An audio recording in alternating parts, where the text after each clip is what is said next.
Hey. Hey. Welcome to Grace Exhibition Space virtual event, ladies and gentlemen. Yeah.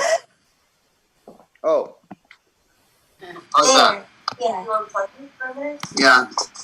Hey, so, gentlemen, welcome. Nice to see everybody.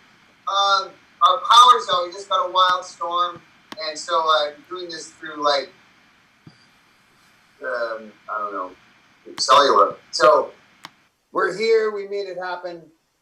Jill?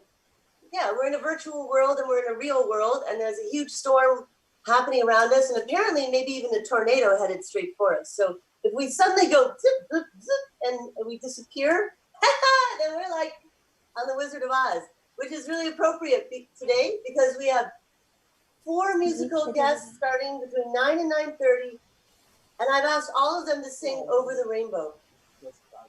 Oh my gosh, that's so fun. Well, because we have a tornado coming. So it's all right. It's a surprise. Everyone is signed on now, and it's not a surprise. There's Over the Rainbow going to be happening. Carry on. And today's May 15th, and it was going to be our last event in New York City in the East Village, but the first time that it was going to be really, really warm out. So this was a spring event, and we were going to minstrel from garden to garden in the East Village outside of Grace Exhibition Space. Alan Todd, the ambassador of the forest, was coming from Portugal, and we were planting trees out, putting compost out, and mapping out the forest that we're going to grow there. So the vibe today is kind of like hippie. We usually do street disruptions. It was going to be street disruption, but we're also celebrating the coming of summer. And Nina, I can see her on the Zoom. Nina Isabelle is doing the lecture today about bioremediation, taking polluted areas and turning them into something magical and new that's healing for the planet. And she has a really colorful background, so we're all in the mood for color and sunshine and rainbows today. All right, Nina, we're ready. Thank you. Hi, I'm here. Okay, if Alex says that. Yep.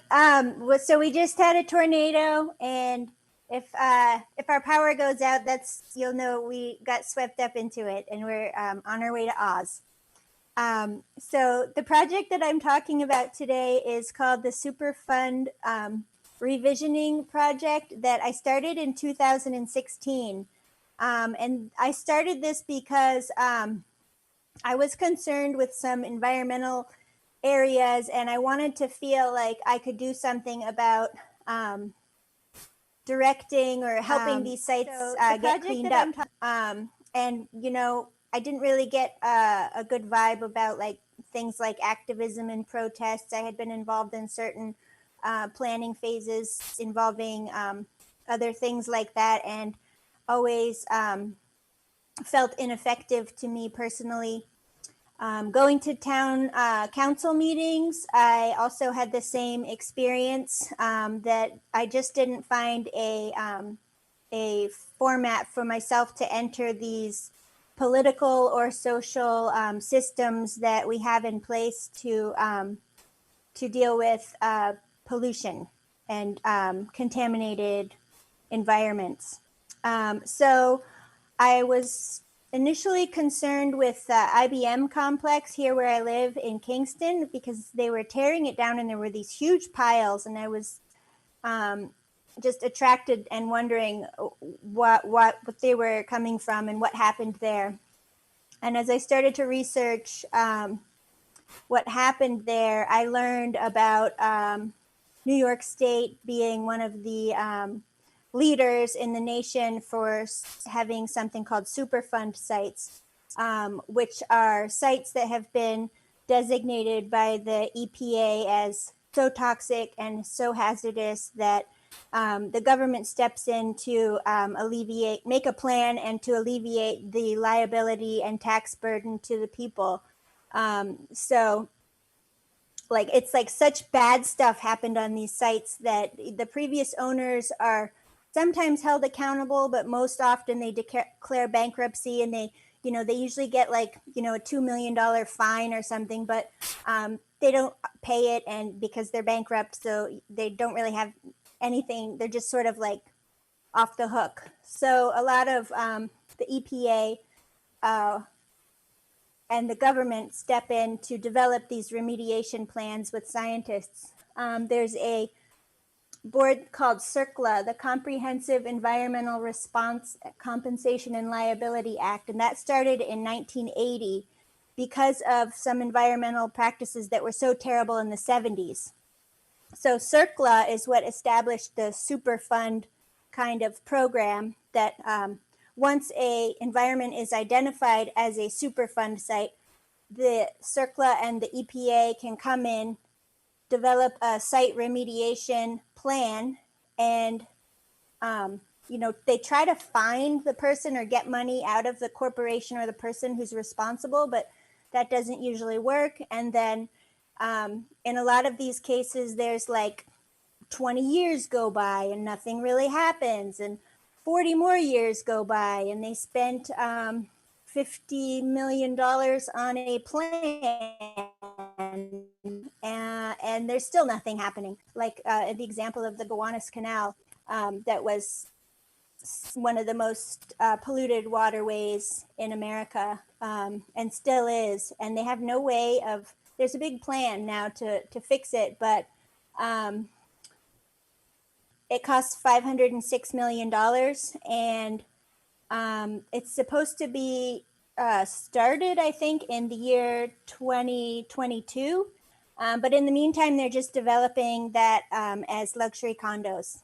So I wanted to come up with something that I felt like I could do to kind of redirect history, the future, thinking about the idea of multiple realities and multiple timelines, and taking those concepts as a fact, and really considering that there's no way to prove that any of the plans that the scientists or the government or the financial institutions come up with, we have no proof that any of those are going to work. And a lot of times they don't anyway. So I figured by creatively revisioning these sites, we might be able to project our energy into the future to send energy into these new visions for these sites to be remediated.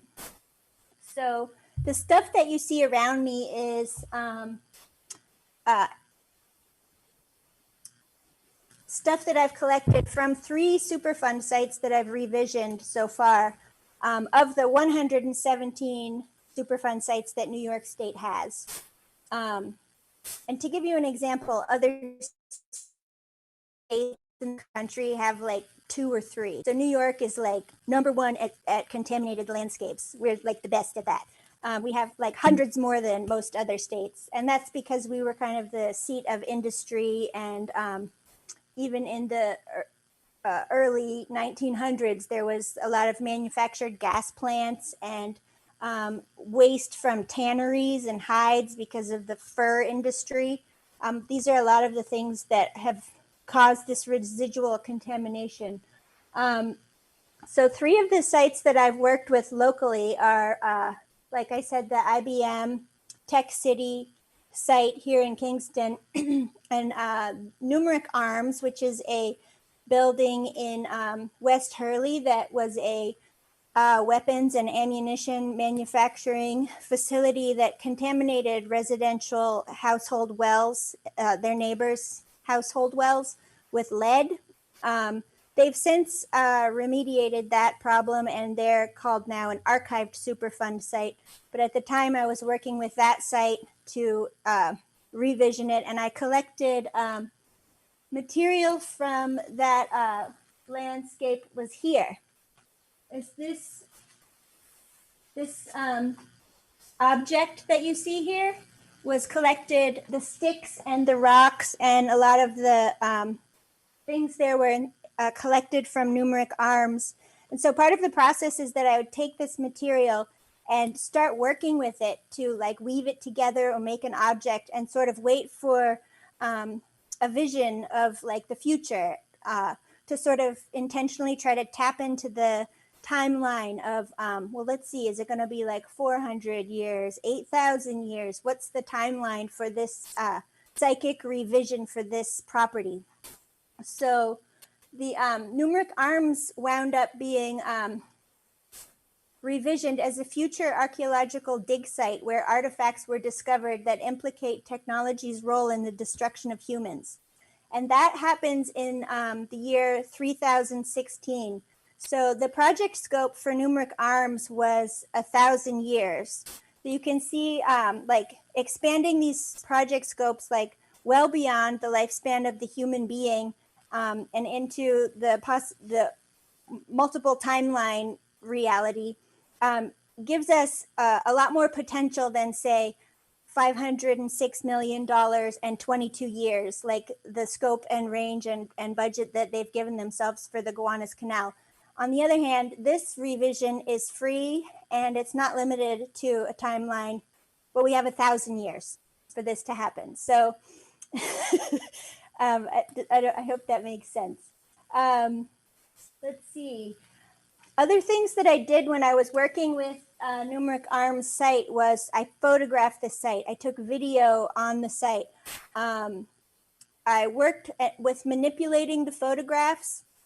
I basically collected as much information as I could from the land and from the site, the physical site, without trespassing or stealing, of course.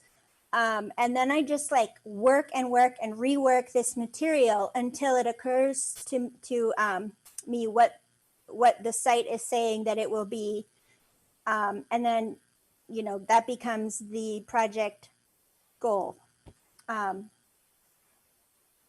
So the other site that I have worked with so far, only 3, is the Boyce's Office Depot on in Kingston. It's on Neighborhood Lane, I think. And there used to be a dry cleaning facility there that leached out a bunch of its fluid underneath this humongous concrete slab on this big box building. That fluid was PCBs, or polychlorinated biphenyls, which a lot of the contaminants that come out of that's ruining these Superfund sites is that stuff.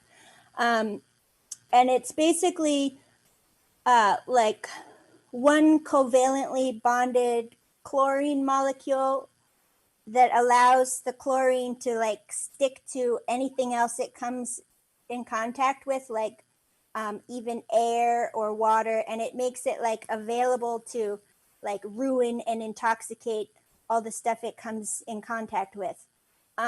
So in this case, this dry cleaning fluid under this slab was like oozing up, contaminating the vapor in this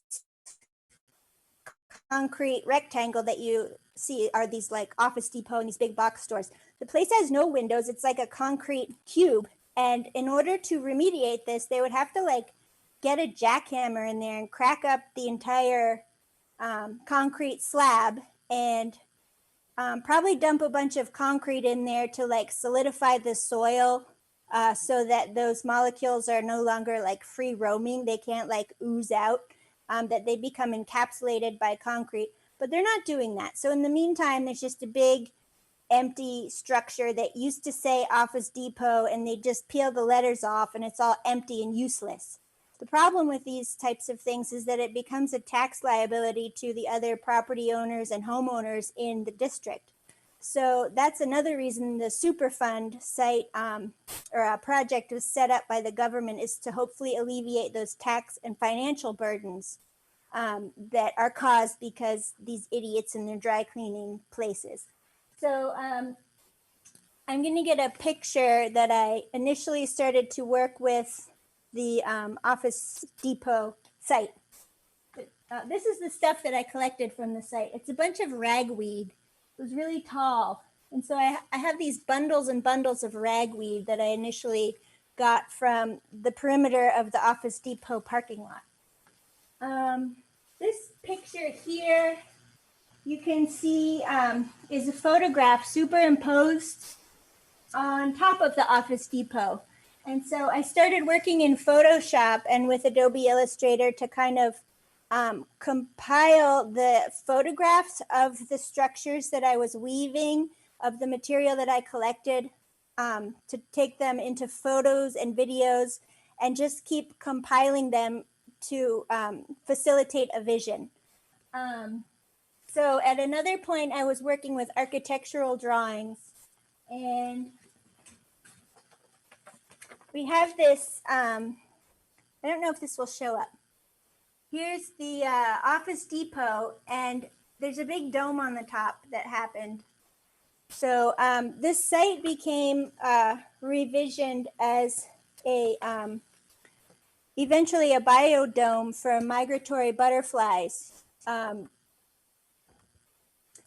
It's in 800 years, the ozone will be depleted, and those monarchs that fly from, head all south, they won't be able to make it in one foul swoop. They're going to need to have like a whole series of these butterfly biodomes, probably like every 100 miles or so. So there's going to need to be a series of these, and this is one in the series. And this project scope will be in the year 2816. So that's 800 years from now. That's what we're looking at, depleted ozone that doesn't allow insects and other birds to just migrate without having to rest and recuperate. So anyway, that's the second site that's been revisioned. Let's see.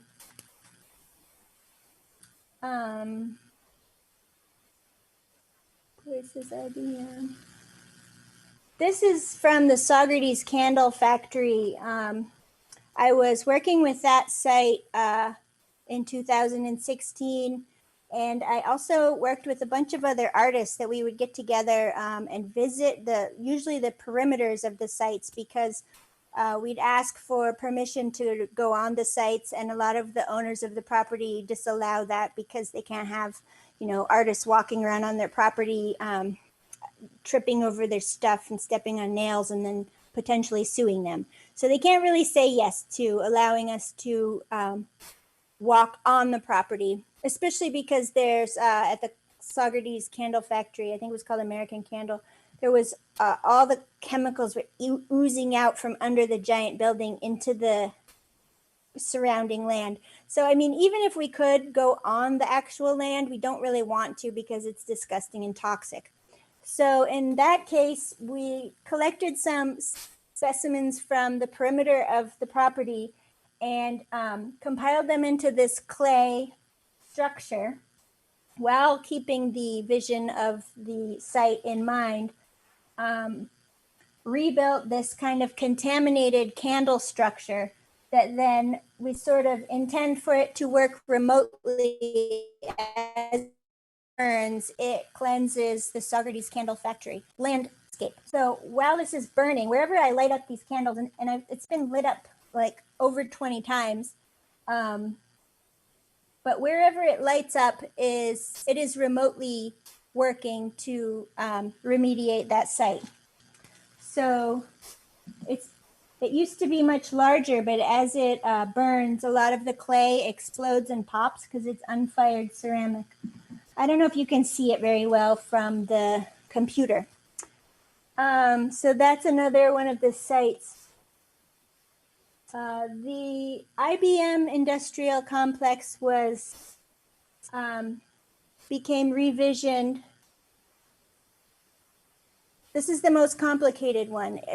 It started in 2016, and the project scope is 1,995 years. The end of this project is the year 4011, where the property has been redeveloped as a research and treatment facility for those who have lost the ability to telecommunicate.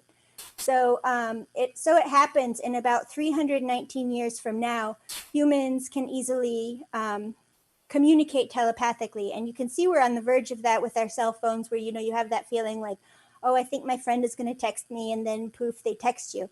So you can kind of get an idea that maybe our electronic devices are sort of like pushing us in that direction, whether it's the devices or our own physiology, who can say. But in any case, 319 years from now, we all have this ability to telecommunicate, basically send each other text messages without the use of cell phones or anything.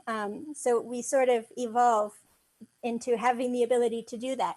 So go down the road another 1,656 years, all of a sudden humans have lost this ability.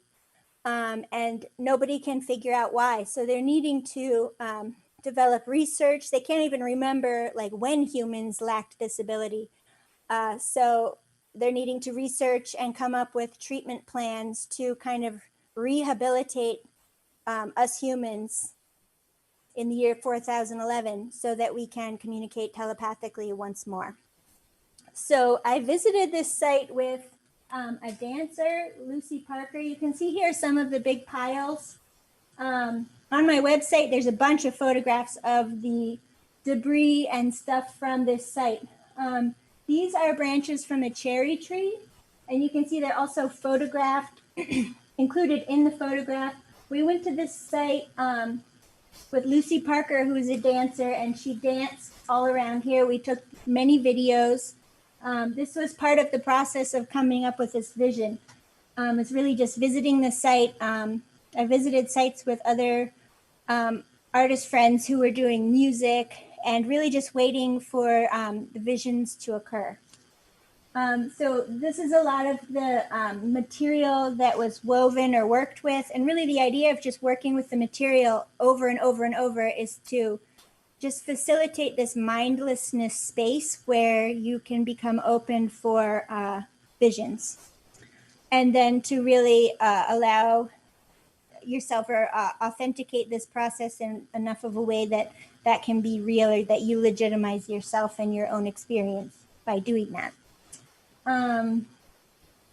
What else do we have?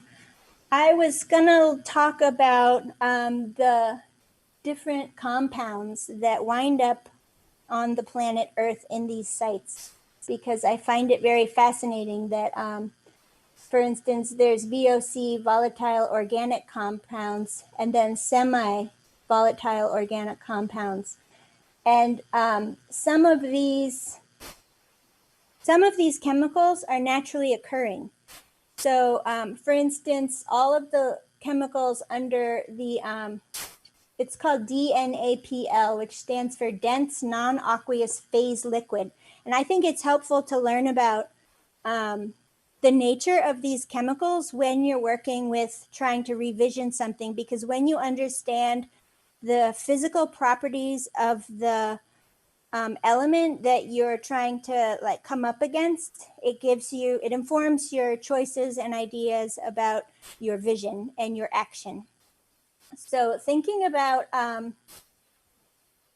these they're basically chlorinated solvents. Like at IBM, they used to manufacture electronic typewriters, and they had these vats of solvent, industrial solvents down under the ground. And these were tetrachloroethylene, trichloroethylene, carbon tetrachloride.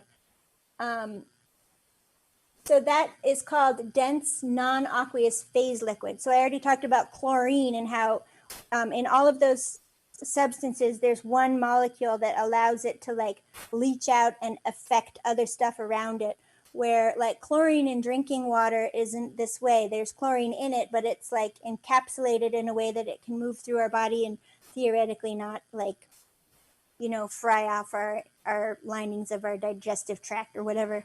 But with these industrial solvents, it's not the case. So I think it's interesting to think about the fact that these naturally occur like through forest fires or volcanoes, and in other natural processes, these chlorinated tetrachlorohydrochloride, what are they called? Trichloroethylenes. These things happen naturally. So to remember that, like, this sounds bad, like they had these vats of solvent under the ground, but it is bad because they had so much of it. It's like removing it from the environment in a way that there wouldn't have been these like 1,000-gallon vats of it under the ground. So when this stuff leaches out into the sandy soil, it flows towards the waterways, which is like the Esopus Creek and stuff around here that's headed toward the Hudson, down past New York City and out into the ocean eventually. But This stuff is denser than water, so it turns into this sludge and it sinks down to the bottom of the water and mixes with the soil in this way that makes it like oily sludge. Other things that behave like this, like material that you might be familiar with, are like coal tar or creosote, things that have been burned and turned into like sludge, basically. So it's down there. You can't just like take this water and run it through a, filter, like a charcoal or paper filter of some sort. It's not an approach.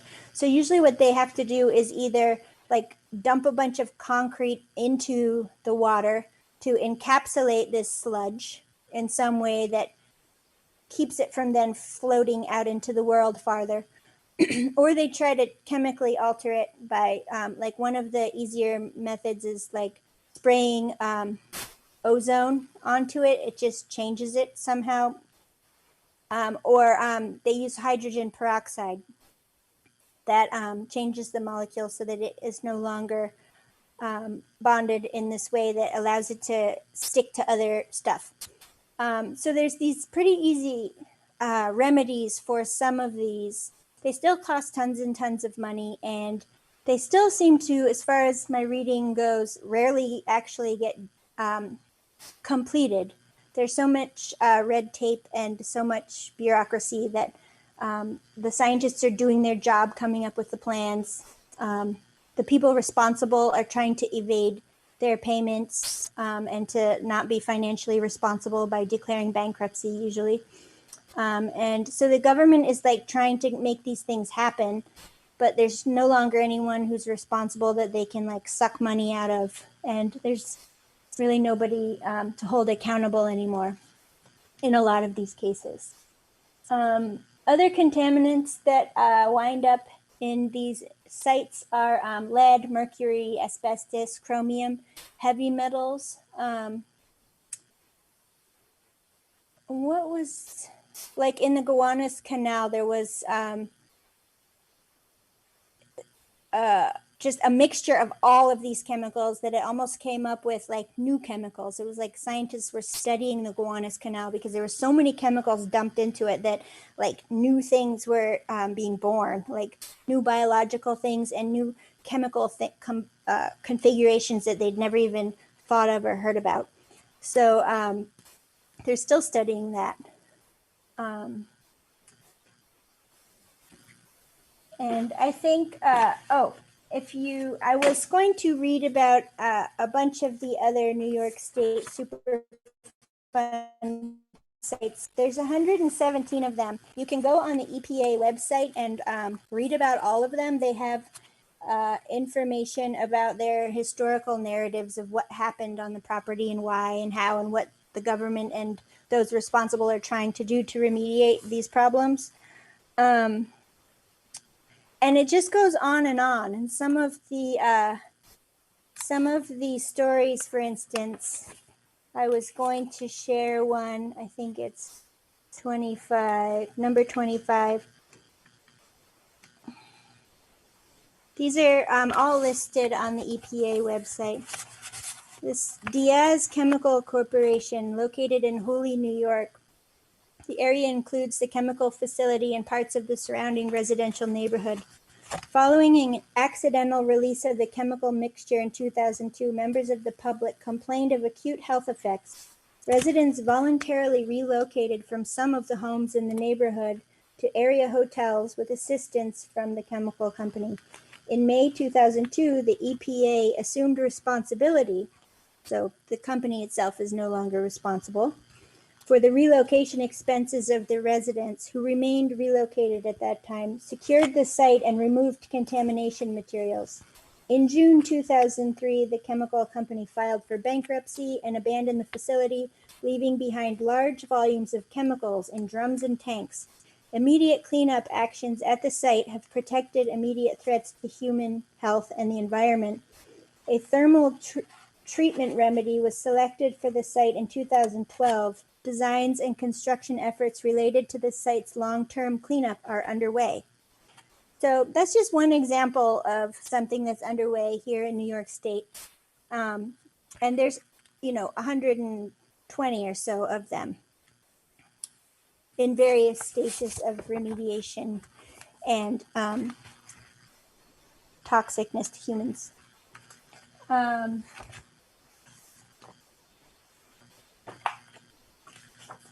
What time is it?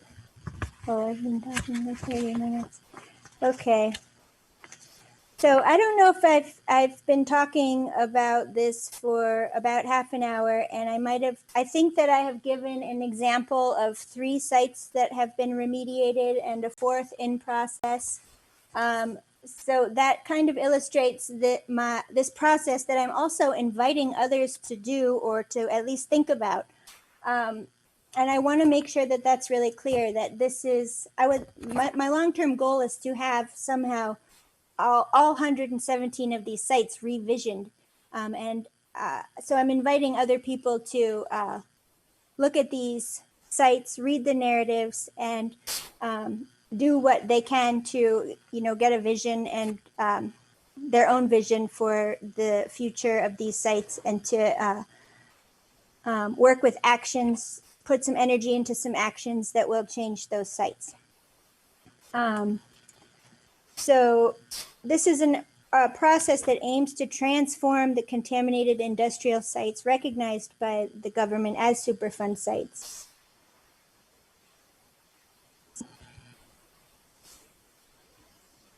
I'm inviting people to focus on transforming and energetically remediating these sites by redirecting potential energy towards alternate futures using combinations of creative actions such as site-specific performance, sound exploration, sculpture, writing, and visual art of any sort, drawing, painting, photography, or video.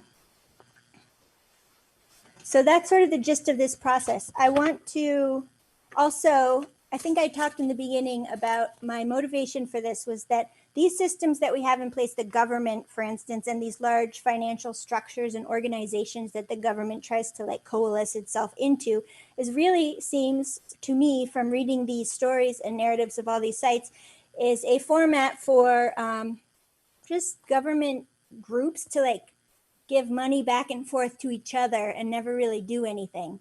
So that's part of the reason I was motivated to do this also, because I can easily do things that have the potential to be more effective as these ineffective systems that we have that involve, millions of dollars and still never get anything done.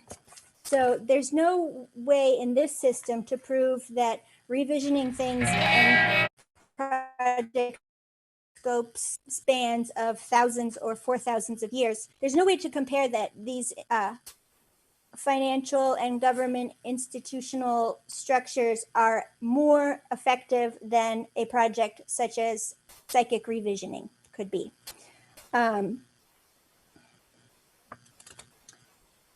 So that we can't rely on the systems that have failed us to provide a solution. So far, these systems have pretty much proved that they're failing us. They're not getting much done. Every now and then they do something to clean up a site, but there's really nothing in the way of holding these corporations accountable when they do demolish these environmental sites. They usually just declare bankruptcy. They never have to pay because they don't have any money, and they never go to jail or anything. They just are set free, and they rely on the government to fix their big mistakes. So there's no incentive for companies to also care about not screwing up in the first place. Let's see. So I think that the last thing I will read, how much time do I have? 37 minutes, or no, wait, 30, I still have 20 minutes. I'll just read this that I have here. The conceptual framework for this project. The goal of the Superfund project is to involve artists and community members in a creative artistic process intended to remediate contaminated New York site Superfunds by recognizing the potential of creative artistic processes as efficient and effective tools to direct energy towards creating new and alternate futures of environmental and global health. The effectiveness of this project lies in its ability to utilize a combination of existing contaminated locations and the documentation of specific contaminating factors in conjunction with revisioned psychic claims and explorations in order to obscure the lines between science and belief in a way that simultaneously complements and questions the validity of the larger governing power structures that call these types of shots. So this invitation that I'm trying to send out to others is for artists and other community members who live and work proximal to New York State Superfund sites. I invite people to learn about these sites, visit the sites, revision the sites by submitting to me for this archive of collected work, photographs, documentation of your actions performed on the site, sound specimen collections that you've collected from the site, any kind of documentation that substantiates or fortifies or captures and redirects energy for the benefit of the remediation of these physical sites. To send that to me and be part of this. So again, to go over the 5 steps, if anybody is interested in becoming involved with this. The first step is to learn about all the sites by visiting them, reading about the narratives on the website, going to the EPA website. And the second is to visit the sites when possible without trespassing or getting permission. Oh, that's a good point. I should talk about my stories of like not trespassing, but confronting people who claim that I'm trespassing. To visit these sites. During this step, it's important when you're visiting the site to remain open to psychic impressions and allow your instinctive functions to guide your perceptive processes that inform your choices and actions while you're on these sites. The third step is to interact with your documented site material. So in my case, I interacted with this ragweed and I had bundles and bundles and bundles of it. I filled my car with it. I hoisted it to my studio up the freight elevator. I wrapped it, I vacuumed it. I sneezed, so I was really heavily involved with the making of this object out of ragweed.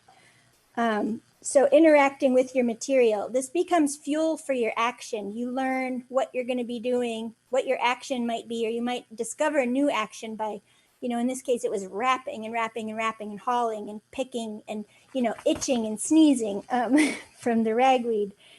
And to remember that inspiration is not bound by linear time. It can be instantaneous, or it might take a long time to strike. So, for instance, I've come up with, I have material from other sites that I just didn't feel compelled yet for the vision to happen, or it hasn't coalesced in my own sensory being yet. But so to realize that there's no, that linear time is not a factor here. So, we can work with infinity or, 1,000 years or it could be tomorrow. Step 4 is to initiate your actions by choosing the appropriate output mode. For instance, a painter might want to do a painting of the site showing how it might look 8,000 years in the future, or what it might have looked like before the Earth was formed. A video artist might want to create a moving visual narrative of the site, and a performative artist might want to develop public or private actions with the intention of discovering and demonstrating these new realities for others to see. Step 5 is to finalize your revision through possibly collaborating with other artists and community members, or by engaging with larger global support structures, by sharing your work and vision with public members, engaging in all avenues of environmental remediation and cleanup, and by contributing completed work and writing to this project's archive. And to remember that changing perception is the first step to changing reality. That should have been the title for this whole thing. Changing perception is the first step to changing reality. I was going to talk about how many minutes do I have left? Oh, I have 15 minutes. I had some experience with trespassing or being called a trespasser. And so that's something to keep in mind when you're going around these sites. If you stop your car on the side of the road, it's legal for you to take photographs and videos from all public land. So to remember that that's legal. No one can stop you from doing that. You're not supposed to, I just make sure that I never like walk past a sign that says no trespassing. As long as I don't do that and it's not like obvious, like I'm not breaking and entering or anything, I sort of give myself liberty to circumvent the property as long as I feel like this could be public land. I think I'm not trespassing, just to kind of like sort of use common sense there. I have contacted property owners and they usually say no, because they've already received a lot of bad publicity for being, deadbeats who ruin their properties. So don't be surprised if you want to access a property that you're not going to be allowed. In one case, I was held up by a gun. That's sort of a surprising case where I was on a piece of property adjoining a site that I had interpreted as public land because there was a water tower there next to a field. So I was in this field collecting stones and grass and pieces of rubble from the field.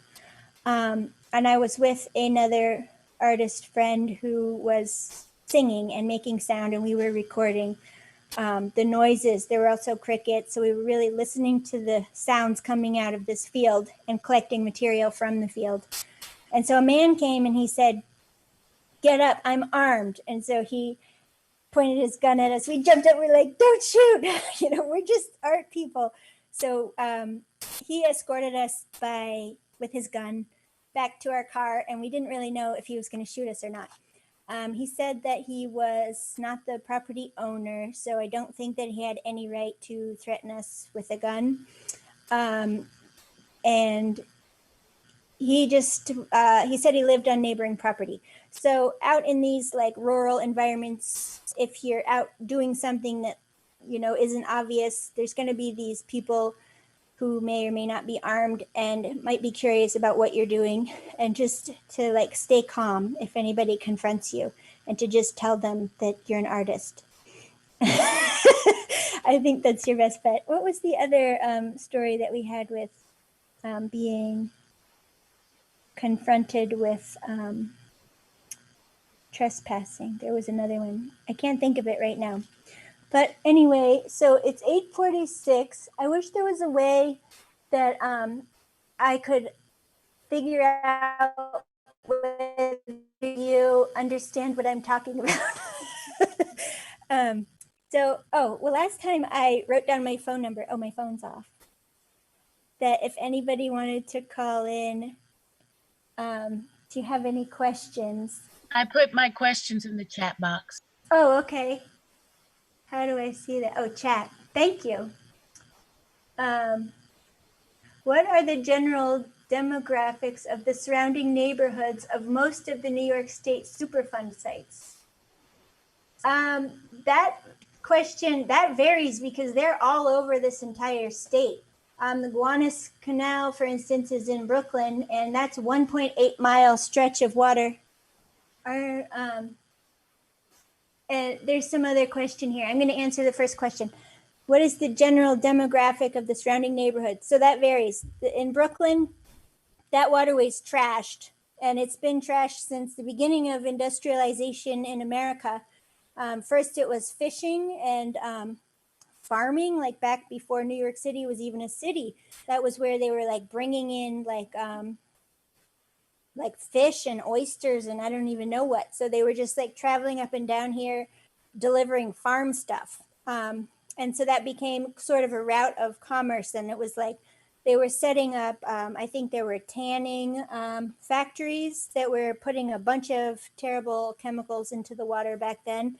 It became known, I think, in the 50s and 60s as just basically a dumping ground for everything. They were even at some point running just sewer lines from the city that they were building straight into the canal. There's also stories of mobsters using the canal as a dumping spot for bodies, which they've confirmed that they did find a couple of like mob bodies in the canal. And then the manufactured gas plants early on, when they were first like making gasoline for vehicles, it was leaded gasoline. It was like a really primitive type of like gasoline that's not as good as what we have now environmentally.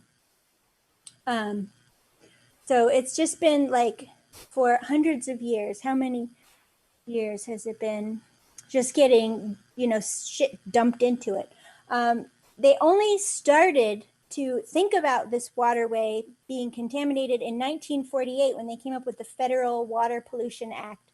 That was the first, 1948. So that was like the first time they even thought about this. The EPA then formed something in 1970. The Clean Water Act became 1972 just to deal with the Gowanus Canal. And they finally approved a cleanup plan in 2013 for $506 million. Like I said, they don't have to start until 2022. And in the meantime, they're making luxury condos there. So the question of what are the neighborhoods like, that's a really fancy neighborhood. That's, your people are buying these tiny little condos for millions and millions of dollars. And, they're living in like the most contaminated and toxic neighborhood in America.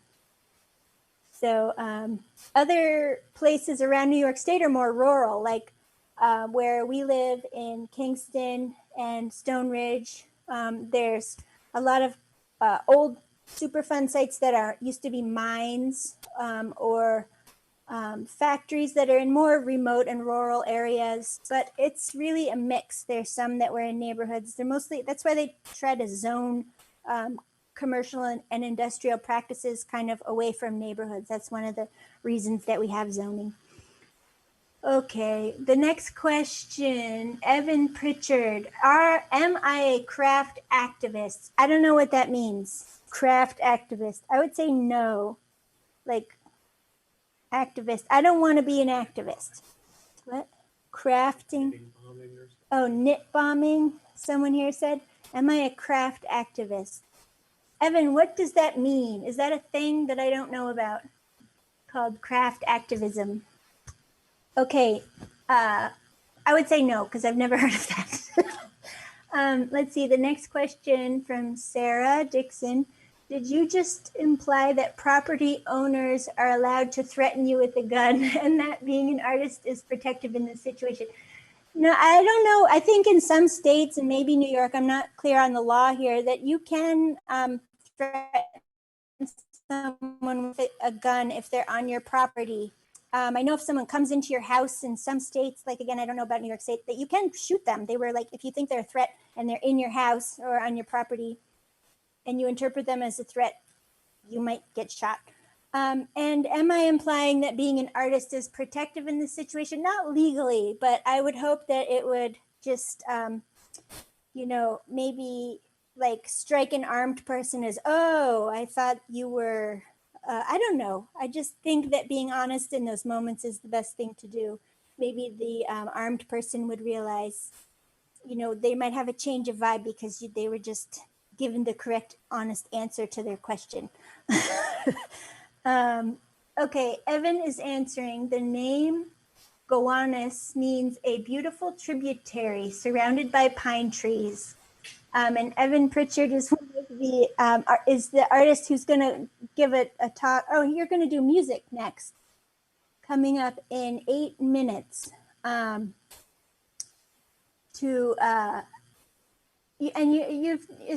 is kind of a history revisionist as well. And he has given presentations before about the traditional and indigenous names of these waterways and patches of land. I forget all the names that I've heard you say. But Gowanus means beautiful tributary surrounded by pine trees. I don't think there are any pine trees there now. unfortunately. I think that name, they should maybe change the name. Are there any other questions, or can you think of anything I missed talking about? Oh yeah, and if you want to participate by going to learn about the Superfund sites, and then you get inclined to do something and to send me what you want to do, go to my website and email me, and or if you have questions about wanting to do a project with a Superfund site in New York State or anywhere else, and you have questions, just contact me. You can go to my website and hit the contact button, or you can ask Jill and Hoke for my email. And then in the end, what I would like to do, like I'm also in the process of doing with the video manifestation system that I talked about 2 weeks ago, was to build an archive of people who contribute work to this project, and someday to have them all revisioned, everyone that gets listed in New York State. So I guess that could be the end of my talk. I know that, yes? The site that you were on digging around with the crickets, was that a Superfund site? Yeah. It was a field next to it, and I had interpreted that piece of land as public because it was also next to the thruway.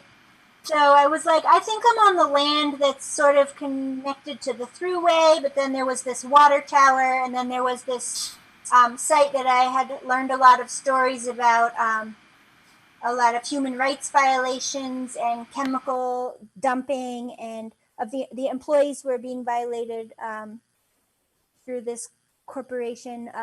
So I had talked with an attorney who knew all of these terrible stories, and she had suggested, oh, go up there. And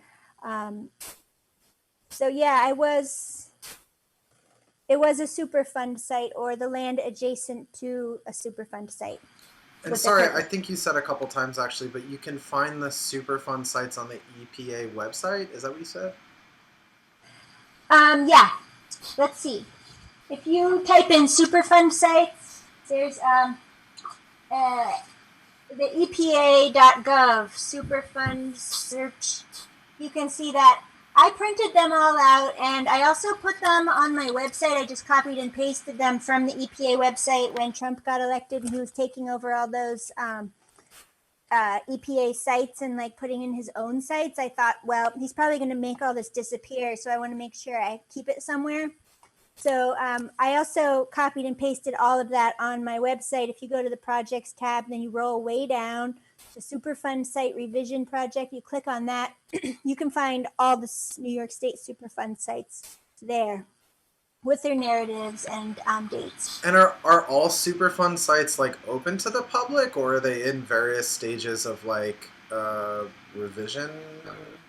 So they're in various stages. Mostly they're not open to the public at all because they're toxic and there's liability. Let's see. But so I kind of skirt around them. Some of them are like, you can go, like the Gowanus Canal, you're like, I know you're not supposed to dip your finger in that water. It's that toxic. So if you go up to it, like, don't touch the water.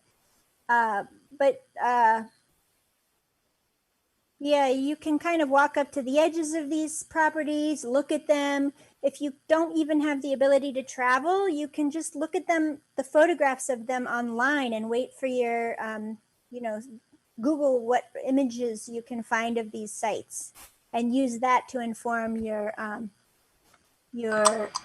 actions. Dragonfly has a couple comments in the chat. I don't know if you saw it. Let's see. I want to hear about the human rights violations. It's connected to abuse to the land too.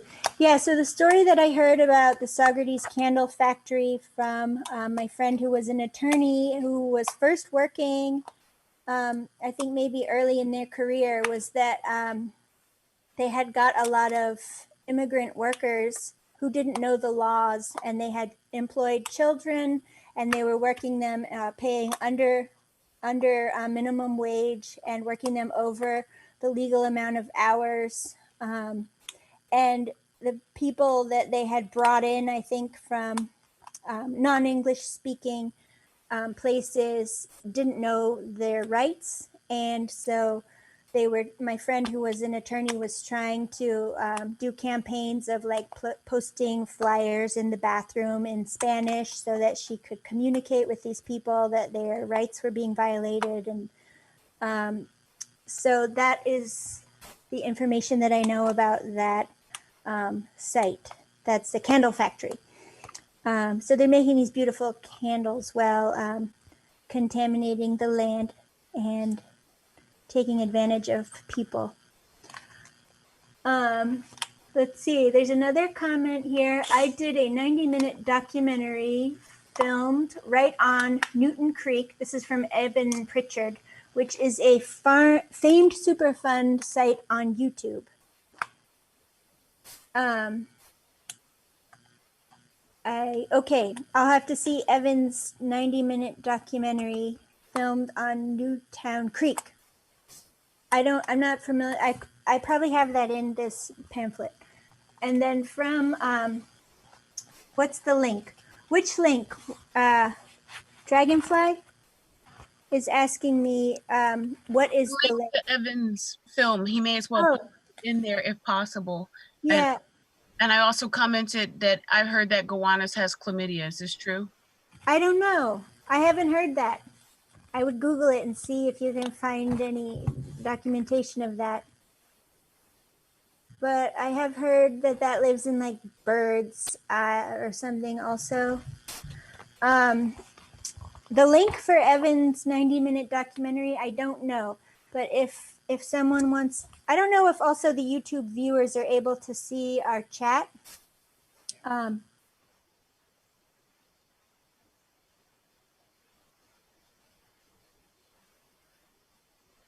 Yeah, so Evan's coming up next, and it's 9 o'clock, so I'm finished with this talk, and Hoke's gonna sing next, or perform a song, right? And then maybe after that, I think Evan Pritchard, and so maybe when it's Evan's next. Oh, Evan's next, and then Hoke. So then maybe Evan can show you the link on his, once he takes over. And that will be the end of this talk about Superfund sites. And reach out to me if you have any questions or you want to remediate any sites or talk about Superfund sites anymore.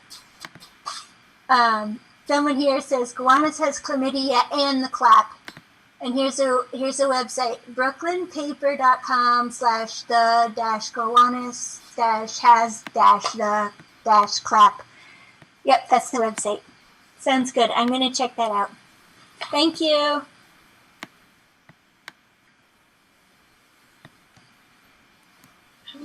Thank you, Nina. You're welcome. Bye. Woo! Ciao. Bye. Thanks, Nina. That's Nina Isabelle on the Superfund Revisioning Project. She also runs Three Phase Art Center in Marbletown, New York. And this is the second lecture she's given. Now we're going to have music, acoustic music for this evening. The first artist is Evan Pritchard, who's just been giving us great information in the question section of Nina's lecture. And then next is our own amazing Eric Hokanson, who runs Grace Exhibition Space. And then our neighbors, Andrea Maddox and Hans Pander. And they have a special surprise, each one of you, for this evening. All right. Let me see if Evan's ready. Evan? And we're all in Rosendale, New York, all of the musicians. Yeah. Hey, Evan, are you here?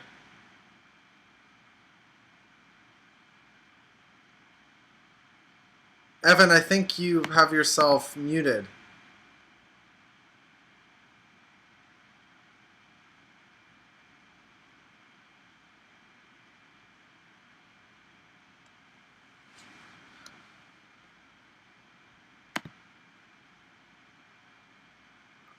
All right, so I guess there's some technical difficulties on Evan's end, but Evan sent us 2 videos, so that's perfect. So we'll wait for Evan to fix his tech problem so he can talk and introduce himself. And hold tight while we pull up Evan's... Okay. Oh, Evan's here. Okay. All right. It was a little bit. Okay, so I'm just... Which film are you showing first? Evan, which would you like to be shown first? Oh, well, I think Over the Rainbow, right? Is this the right time to do that? It's a perfect time to do Over the Rainbow. Okay. Well, I'm big on rainbows. It has a lot of Native American meaning. And can you hear me? Okay. So this is the film. This is a rainbow I painted as an art activist thing right on the fence in my neighborhood, and with a bunch of kids, and it's still there. And I thought, well, in this shot, the clouds are far behind me, and I'm actually over the rainbow. So it seemed appropriate.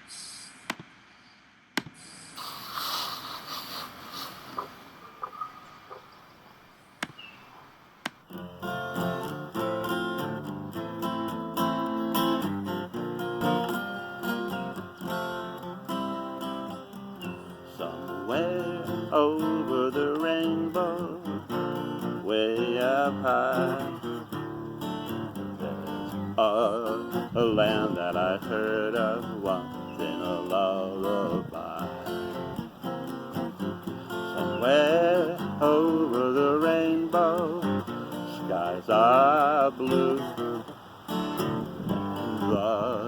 the dreams that you dare to dream really do come true.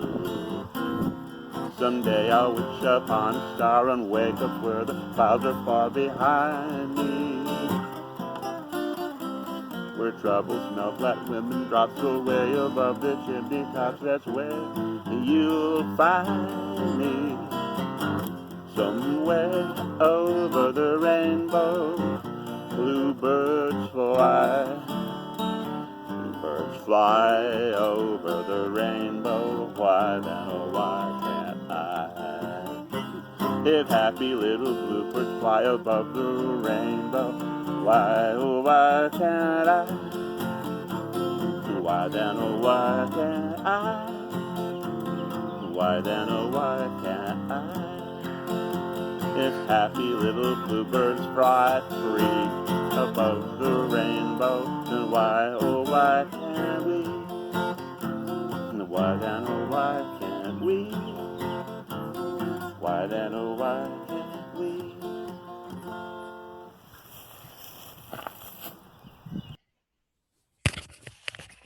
So you can hear that, right? Okay. So you can hear me? Am I back on? Yeah. Okay. So that little extra ending was an idea from Pete Seeger. He liked to do it with "Why Can't We" to involve everybody. I think that's really sweet. And it really has to do with harmony between everyone, the four directions, and the different races of the world all working together in harmony. And so it's a cool rainbow song. So you have another film, right? So also recorded, and I think that's the one on the bed.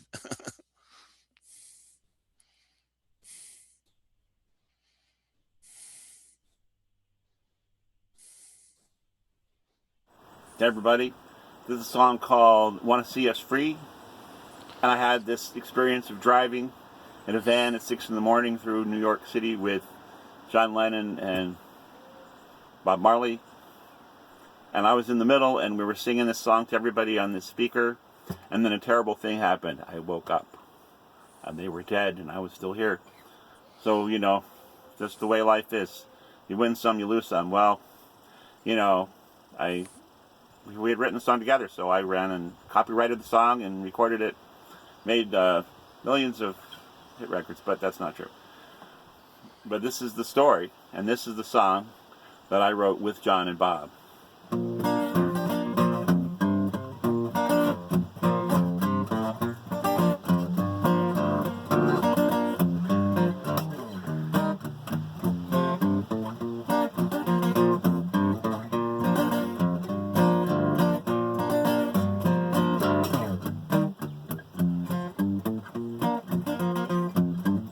Some people like me want to see us free, want to see us get where we're going.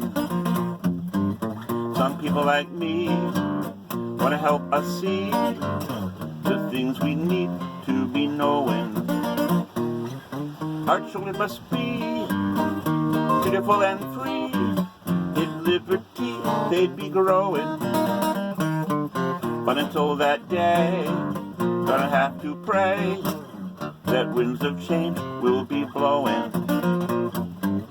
Da-da-do-do-do, da-da-do-do-do, oh, da-da-da-da-da-da-da. Da-da-da-da-da, oh, da-da-da-da-da, oh, da-da-da-da-da-da-da. It's time to rise, open up your eyes, and see the light that surrounds you.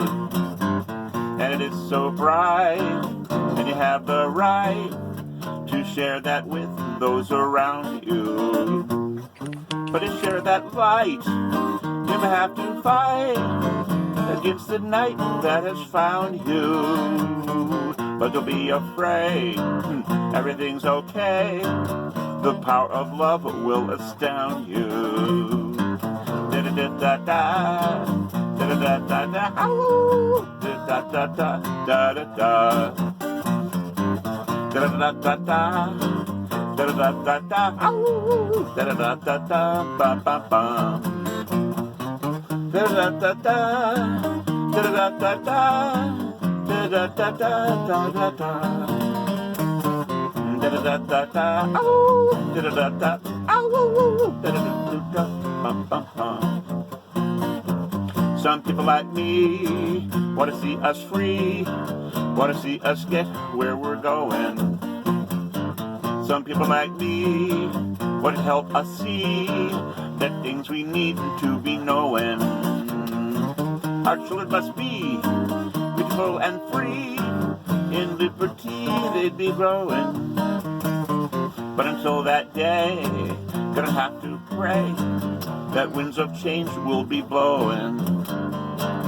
That winds of change will be blowing. That winds of change will be blowing.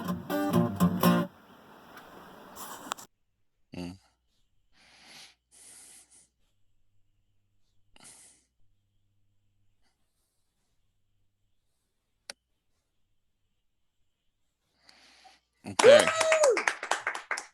Thank you. Thanks. And thanks to Bob and John. Such an incredible experience. The only problem was it never happened. But I like the song, and it could, might interpret it to be about what's going on right now, but that's sort of unintentional, but it just fit. But it also fit 9/11, which hadn't happened yet either, so it's all kind of weird. But it was a beautiful thing. And they're nice people, John and Bob. They're really cool. Woo! Woo! Thanks, Evan. Oh, you're welcome. So I'll get you the URL. I'll get you that URL. It's the Newtown Creek Alliance, and I just have to find the URL for the film. Oh, but cool.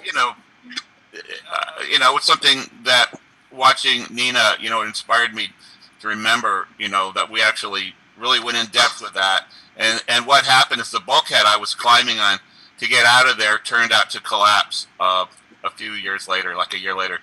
That's really seriously bad. Hey, Evan, actually, for our YouTube audience, can you just tell them the title of the film? Well, I think it's been changed, but it's the Newtown Creek Alliance, and I can go back in a few minutes. I'll send it to you via chat. Super, okay. super. Great. Thank you very much. All right, we're over to Hoke. Hey. Hoke. I'm on? You're on. All right. So we had a power out, and we did the sound last night with the computer, and all it went well. But now we're using my phone for this whole thing, so we'll see how it goes. Okay. I'm going to play one song.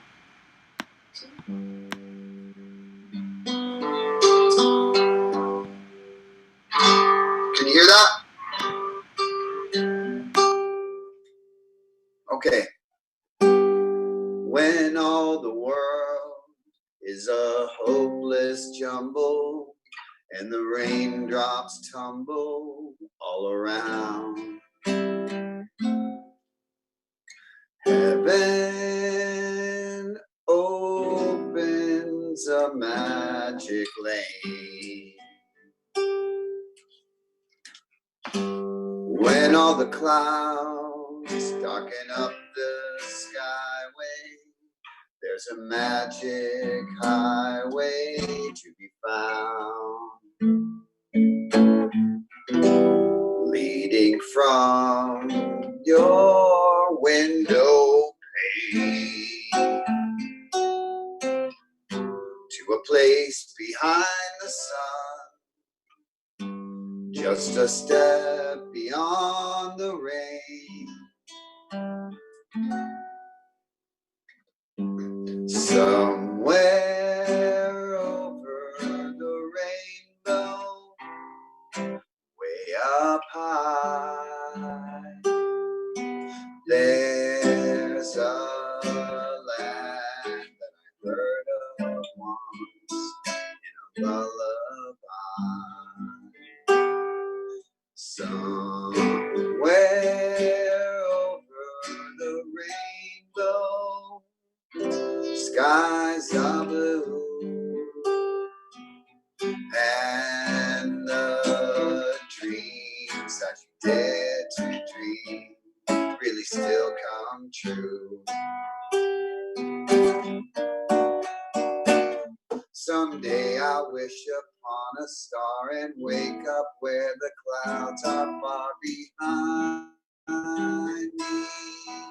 me, where troubles melt like lemon drops away above the chimney tops.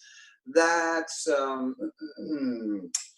where you'll find me, somewhere over the rainbow. Bluebirds fly, birds fly over the rainbow. Why, oh why can't I? If happy little bluebirds fly above the rainbow, why, oh why can't I?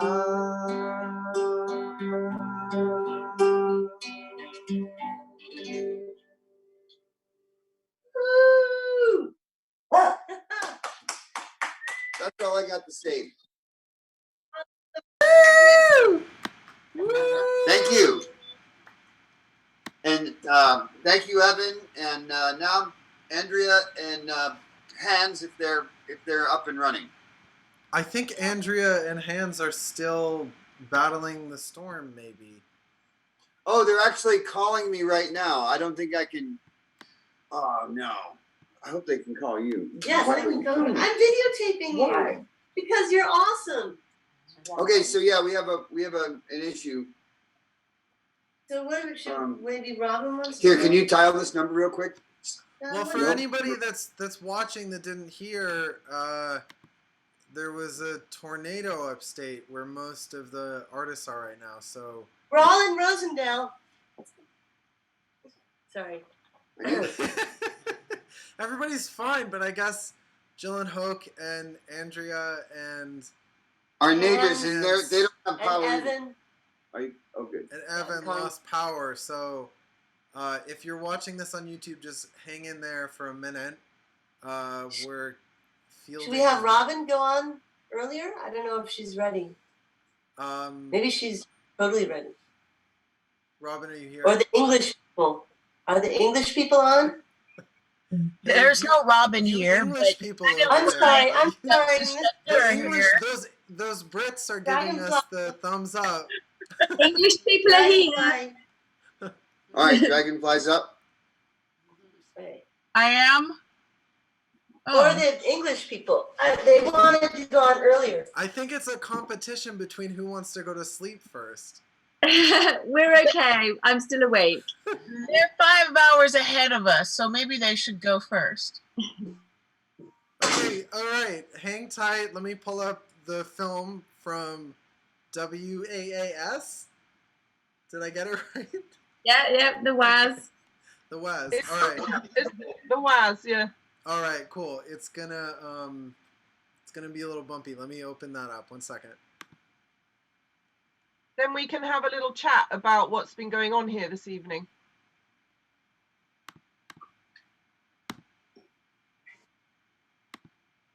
I have to find and open your video. Let's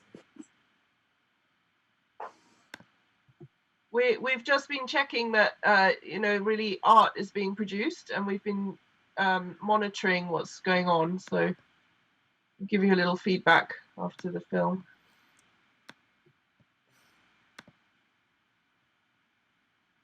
We've got our official documentation here, our official IDs.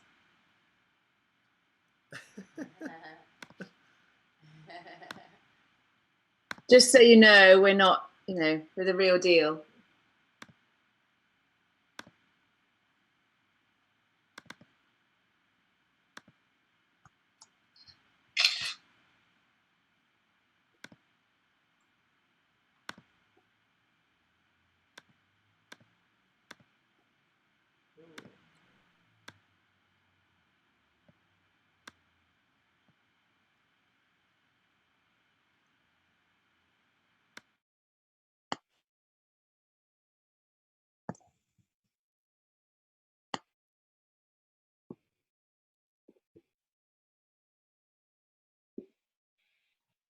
I'm Sarah Dixon from the Bureau for the Validation of Art. And I'm Sharon Bennett. This is my ID.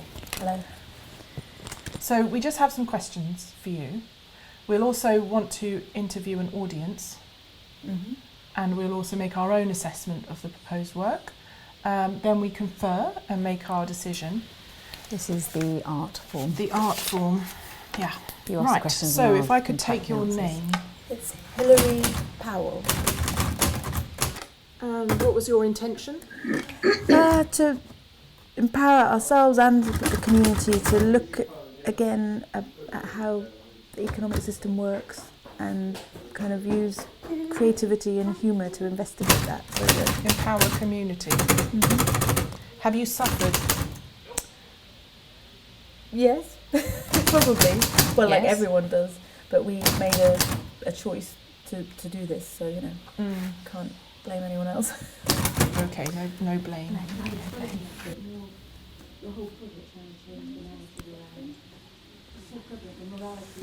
Yeah, no, is it confusing? No, I think their intention is quite clear. Pretty clear. Original. Yes. Emotional response. Yes. I do. Yes. Question really that we need answered is as a whole, the whole project, does it cost an annual wage? The whole project? What do you mean to us to make it? You mean? Well, you know, it's just what the question is. But who's it costing is what I mean. Do you mean to buy it? Yes. Or to is it to buy it? To buy it, yeah. Oh, okay. Is it good or bad? Good. Good, okay. I know that I wouldn't normally like to label work good or bad, but I find this really inspiring. In your opinion, is it art? Yes. Thank you. Great. Thank you very much for your That's time. all our questions. Fantastic. I think we're ready to do our consultation now. So we just have a little make decision. consultation. I would say there's a couple of things, maybe we could give some feedback points, but on the whole I would say we could probably validate this one.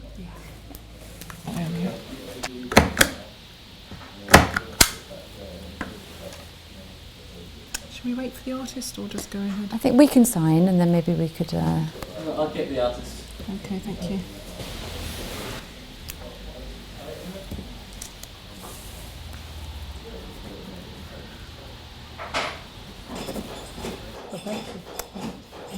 Congratulations, we wish you well with the project. Very much. Thank you. Would you keep this?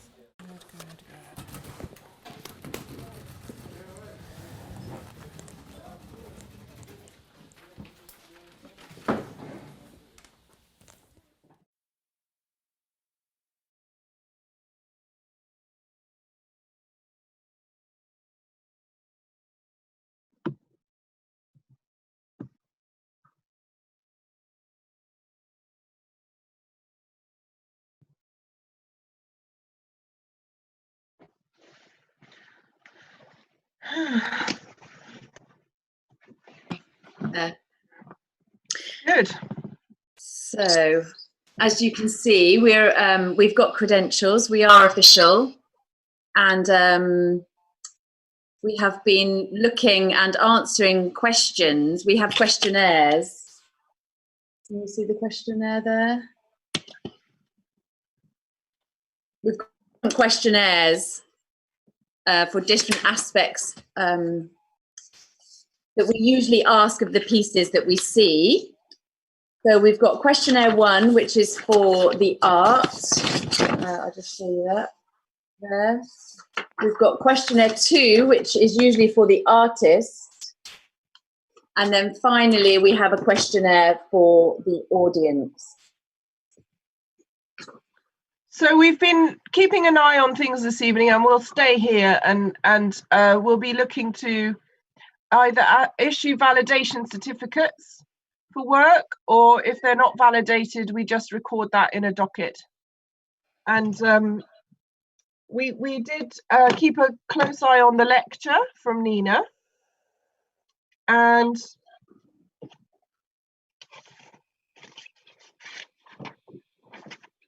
we can fill out the docket for her, and then as the evening goes on, we'll continue. So we do need to ask the artists and audience a question normally, but obviously in the circumstances we can't do our usual process completely. I don't know if the artist is available. Has she left the building? He is no longer here. Yeah. Okay. Well, maybe we could put a few questions to the group and the board. We noticed that Nina's talk was, I've got my notes here, was colourful. It was big. It was original. It was confusing at times. She used quite a lot of technical language, so that's, good in art speak. Yeah, that indicates art is likely. Yeah. We certainly had emotional responses to it, and it'd be interesting to find out if the audience did. She had a little bit of indecipherable language, again, with the technical terms. It was produced by a human, and a 5-year-old definitely couldn't have done it.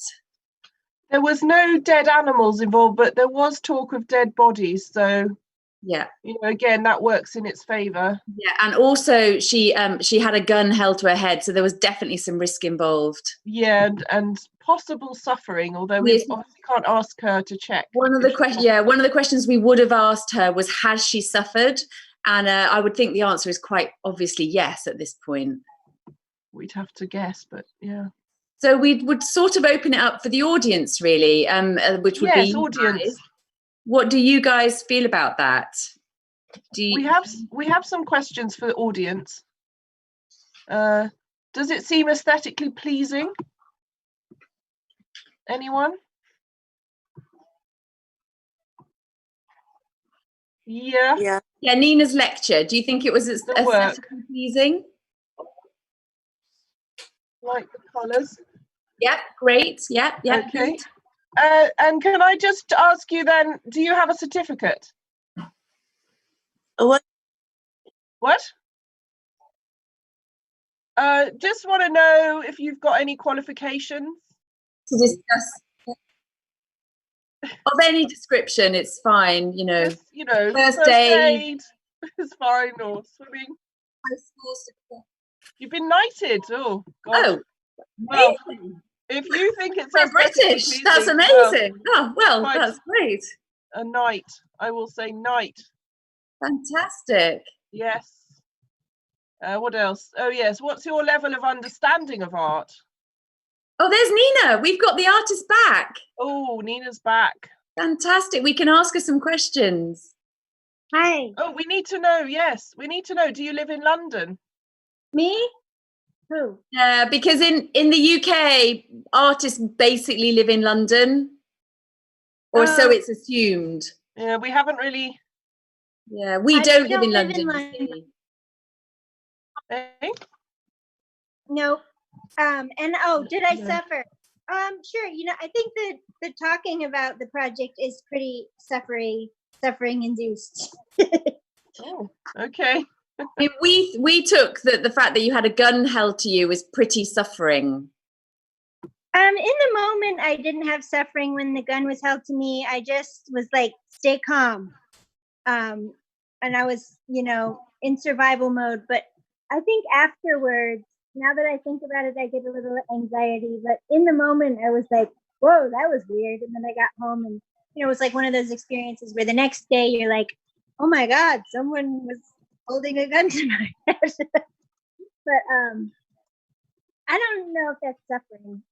I don't know what suffering is. It's certainly, I think for the sake of bureaucracy that we can class that as suffering. Yeah, okay. That's fair. Oh, yes. I would say that was suffering. Yeah, that's fine. That qualifies, I think. All right. Well, she did say that she suffered whilst giving the talk, I think. So yeah. Can I just you mentioned permission. One of our questions is, do you have permission? Oh, yes. Do you have permission? I give myself permission in most cases, and I request permission from property owners when it seems sort of reasonable. A lot of times I don't, and I just give my to traipse on vacant property. But I give myself permission, yes. You do. Other people hurt me often. Sorry? Other people also give me permission. Jill gave me permission for this talk, and my friends give me permission to talk about my stuff too. Mm. And Nina, can I just check for you? Sorry, do you have a certificate? I have certificates. Oh yeah, I have a performance art certificate from Linda Montano. I have a couple of those actually. Fantastic. Right. Yep. Yeah, I have a couple certificates. I don't know, it's the one you get from college. Is that called any certificate is fine. Yeah. I have other certificates of sorts. Good. The Bureau likes certificates. Okay, so check that box. Do you live in an attic? Do I live in an attic? Artist Garrett. I do sort of live in an attic. My bedroom is in a room that used to be hay storage, and so it was once a feed and hay storage loft. Oh, right. Loft. Yes, great. Yeah. Okay, well, obviously we have to do a rather kind of truncated version of our process, but we will be processing your piece and issuing a certificate. Okay. Usually at this point, Sarah and I would have a private chat. We need a private chat, but we can't do that. We can't do that right now. Perhaps the group would like to have a chat about, would you consider art valid in Zoom? And, is it devalidating not to be able to meet? Things like that. It's hard not to be able to meet, and validating. I was thinking about how to transcend this difficulty by reaching our psychic mind power through these invisible internet lines, and I think it's working. Psychic mind powers, yeah, we'll put that down. Yeah. Psychic mind powers. Yeah. I think that's worth validating. Do you feel validated? Generally? Yep, I do. Yeah, okay. Yeah. Mm. Yes. I have a question. Yeah, sure. How do you validate psychic mind powers? Yeah, we'd have to. Well, it would depend whether the questionnaires, you have to just run it through the process. Yeah, we would need an audience for that somehow. Yeah, I mean, this isn't, the computer. This is all to do with the process. It's, it's nothing to do with us. Obviously, this has been very technically. A lot of study has gone into these questionnaires. Right. Okay. Okay. Sorry. We'd have to run it through. Yeah, I think. Hard to say. Hard to say. It's hard to even spell sidekick, isn't it? Really, I'd have to. Well, there is a. That's why CIK. Yeah, something like that. Sidekick. Sidekick. Sidekick. Yeah, maybe. Okay. So, okay, great. Well, that's cleared up. Yeah, well, good. Yeah, we're very sorry not to be in the actual. Yeah, we really wanted to be in New York. Yeah, I wish you were here. Yeah, it's great to be here. Anyway, you know, I feel like I'm in New York. There's no tornado, but you know, it does feel like we're actually there, doesn't it, Sharon? It certainly does. Yes. Yeah. So yeah, great. Thanks. Well, we'll stick around and keep validating. If that's okay with you guys. I'd love to show you. Nina, we would like to validate you if that's okay. We think that that you. Yeah, we could see clearly it is definitely art. Okay. So. Yeah. I could just, what I could do, Sharon. I appreciate the validation, and once Sarah and I can actually be together in person, because obviously we can't be right now, we will both sign the certificate, because obviously the certificate's not valid until we both sign it. Yeah, we have to Sarah has the documentation. Okay. And we'll get that to you. Yeah. And we're continuing all evening, so additional artists are being assessed. Yeah. Great. And certificates will be issued, so. Good. Just give you a little stamp there. It's quite tricky with this. You know. I don't really have my normal desk, so. I do. I have a comment. I want to validate you too, by the way. Audience endorsement. Because parts of it were quite Kafka-esque, and we know Kafka is an artist, and it's very intellectually stimulating. Well, thank you very much. Well, this whole experience is huge validation for you there. You just got validation. Obviously not signed. We'll sort that out. Don't worry. Not signed, yeah. We are. I'm in. It's 2:30 here. I'm in for a penny, in for a pound. I'm here now till the bitter end. Yeah, and you know, obviously we need to be careful because we don't want people thinking that just because Nina is producing art that everybody is. We need to actually check. Yeah. Okay, awesome. So thank you for having us here. Thank you. Yeah, appreciate it. Thanks. You too. Well, shall we validate some more artists? Who's up next? Oak, Jill, are you guys here? Yes, we're up now. Alex, I think that they need to do the validating. We can be validated ourselves, but that doesn't mean that they're validating us. So we can show more artists that may not actually end up being validated. I bow to Sharon and Sarah who are the validation. Yeah, I mean, obviously you can't validate yourself. You know, it needs to be done properly. I meant more so, are we ready for Andrea? Oh yeah. Sorry. Yeah. Hi.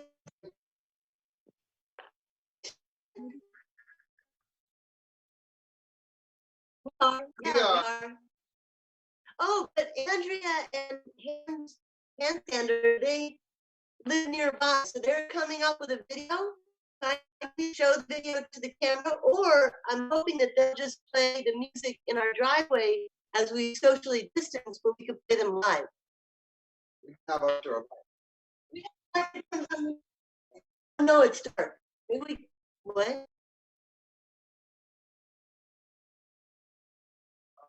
Yeah. Okay, I guess let me pull up the Forest Embassy video. Sound good? That sounds. Okay, all right, hang tight. Alan Todd and Alex Romania. Alan Todd, Alex Romania, and Evan Pritchard, actually.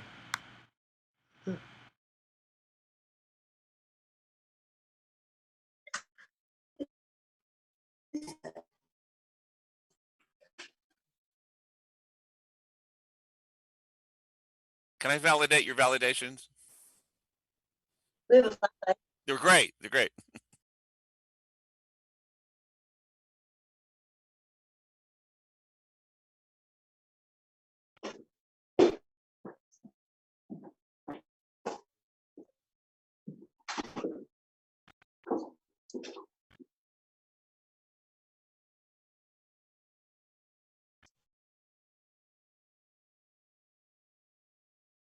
Oh, I just saw lightning behind you. Oops, am I muted? Nope.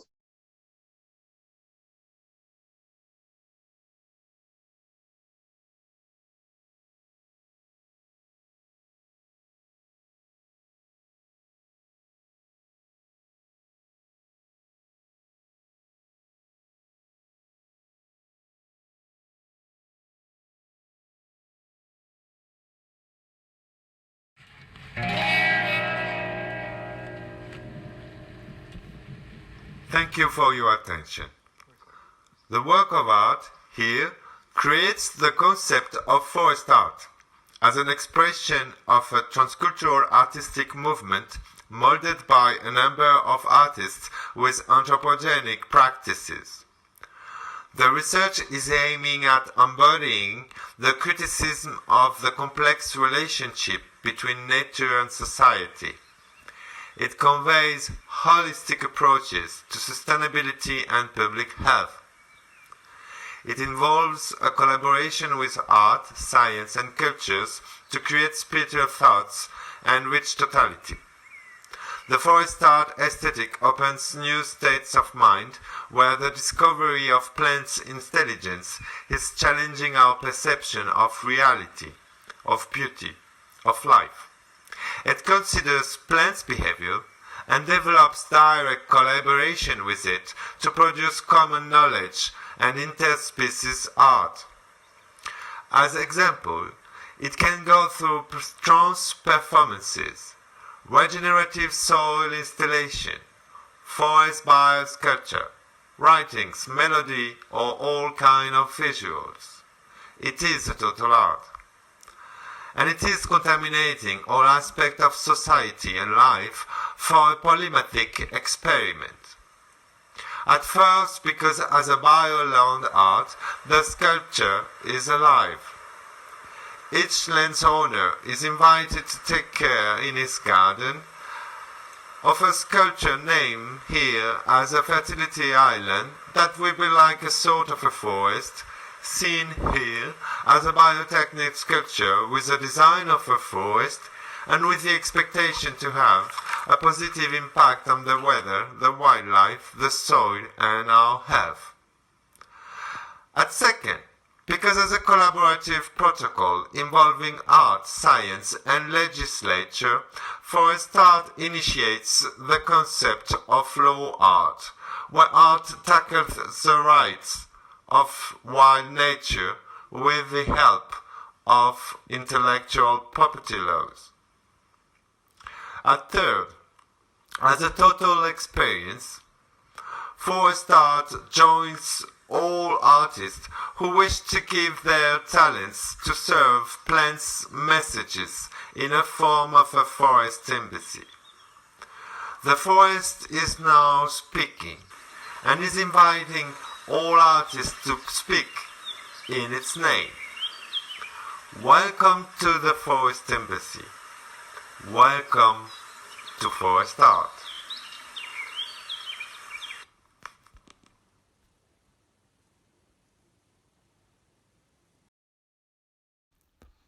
Maybe poetry of mankind is coming from us, from the sugar we are putting in our fruits. They are totally addicted about it. Maybe we could ask to some of them to be our ambassador. We are the plants. We are looking for help. We are the plants. We are the trees.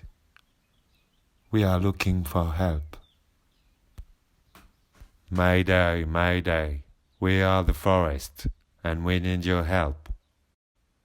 Please, help us. We are the plants. We are looking for help. We are the plants. We are looking for help. We are the plants. We are the trees. We are looking for help.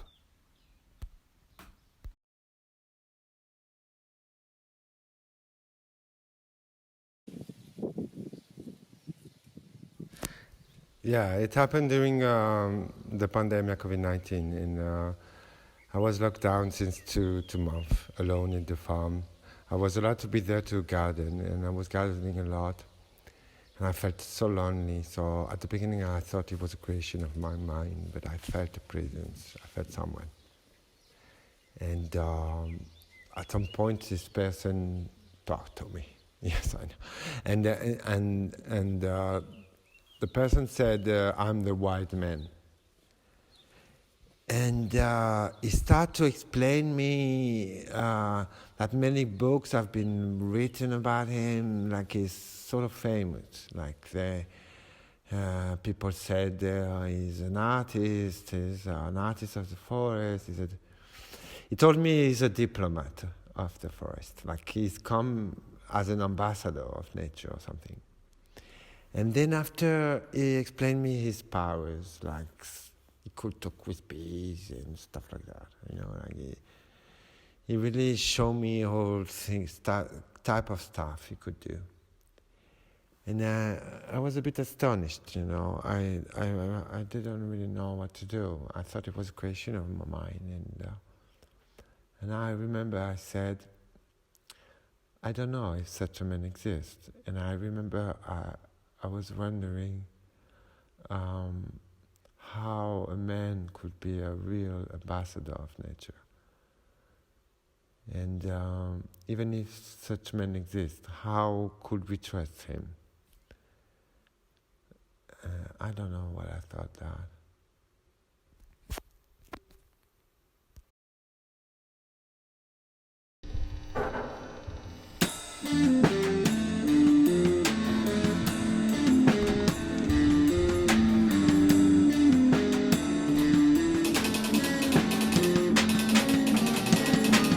Nothing up next but another green down overrun walls, imagined realities, fingernail eating stories like grooming cats we loved.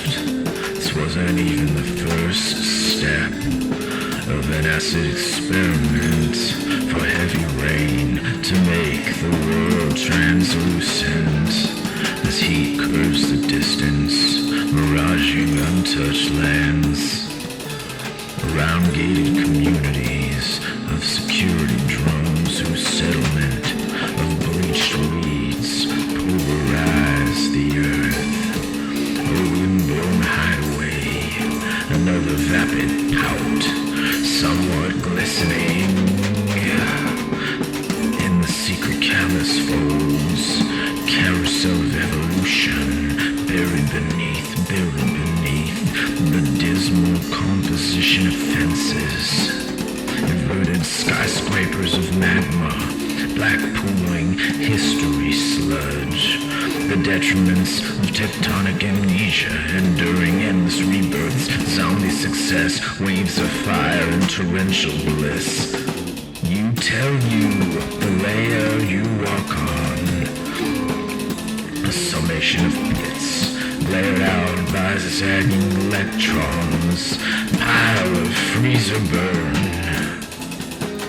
human crumbs, hordes of deafening murder, where feeling would make eyes sensitive in kind, no zipper concealment, no crawling rugs, no spooning fumes. Ascension demolishes some new wilted brain orifice in search of hope, or at least dirt. No word twice or triple threaded, until real became really real. Impossibility grew cavernous, echoing feedback. The fungus and capybaras stood in family portraits. They ployed us with means, without having to coup against stupidity.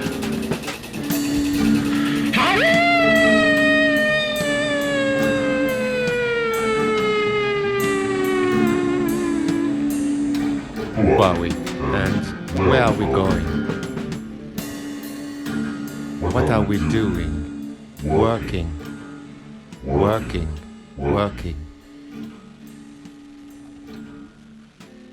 Changing the soil, working the soil, moving the soil.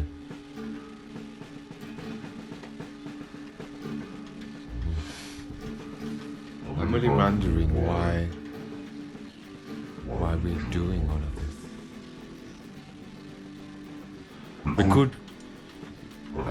We could let things grow. We could have grass here. But no, we keep on moving.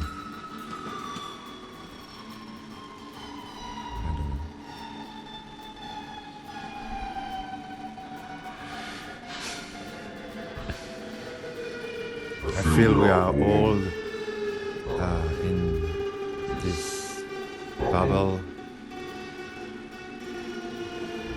trying to find solutions for other solutions that are themselves solutions for other problems created by the first mentioned solution.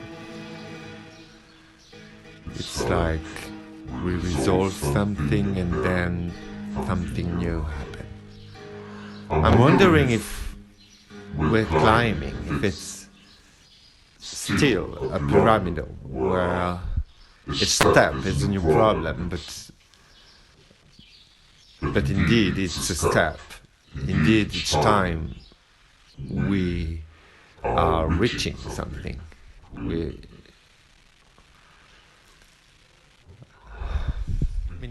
I hope history is a lesson for us. Sometimes I'm scared that we forgot too much. And sometimes I'm scared we are forgetting now.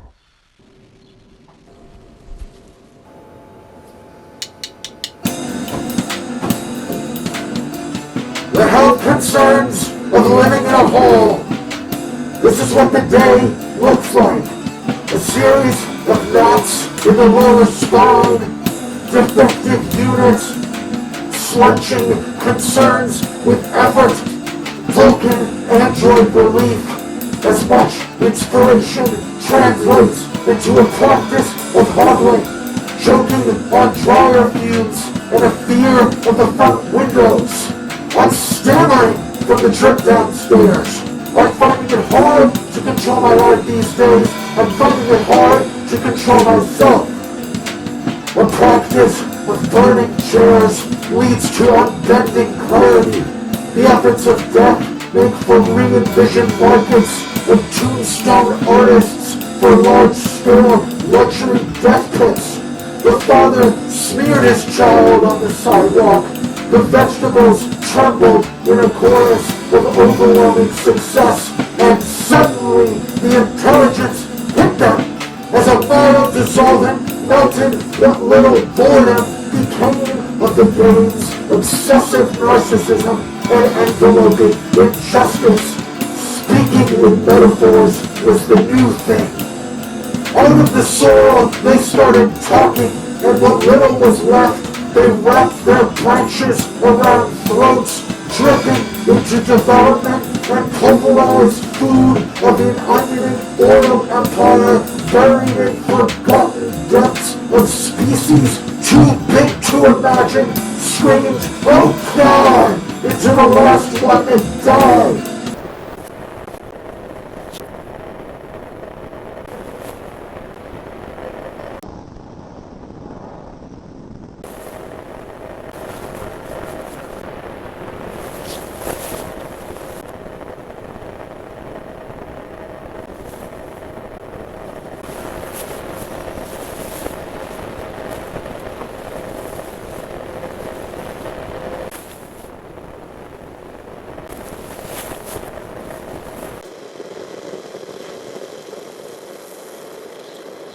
Mayday, Mayday, we are the forest, and we need your help.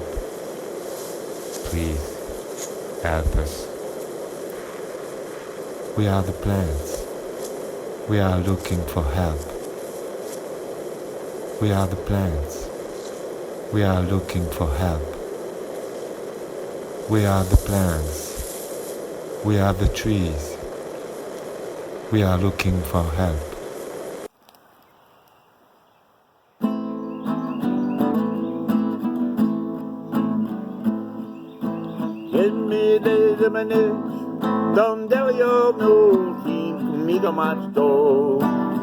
Oh, my way down it.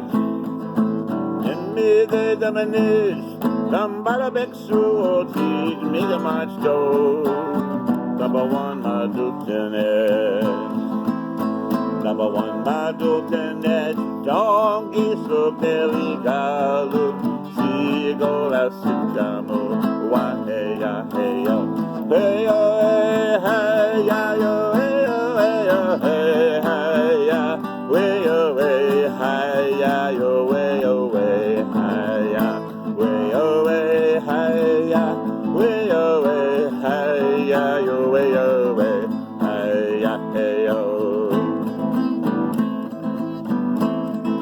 Let us all talk about what it means to be free. Let's unite and go the ancient way. Let us all talk about the bond between you and me. Let's unite and know the ancient ways. Let us talk about why Creator put us here on the surface of our Mother Earth. Why hey ya hey yo, hey yo hey ya yo, hey yo hey yo hey ya, hey yo hey ya yo hey yo hey ya, way away hey ya, way away hey ya yo way away hey ya hey yo.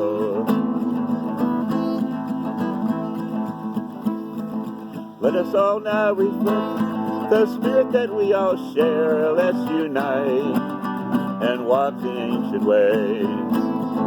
Let us all now respect the Mother Earth and the air. Let's unite and know the ancient ways. Let us talk all night and we'll sing and we'll dance and sing praises of the ancient ways. Why hey ya hey ya, hey ya way hey ya yo way yo way yo way hey ya, yeah yo way hey ya yo way yo way hey ya, way yo way hey ya, way yo way hey ya yo way yo way hey ya hey yo. Way yo way hey ya yo way yo way yo way hey ya, way yo way hey ya yo way yo way hey ya, way yo way hey ya, way yo way hey ya yo way yo way hey ya hey yo. Get me David the Bridge, don't know your beauty, oh me for wet down, oh my way down. Dambara Bexu, me the match door. Number one, my lieutenant. Number one, my lieutenant. Donkey so belly galu. She go la sitamu. Why hey ya hey yo. Way away, hey ya yo. Way away, away, hey ya.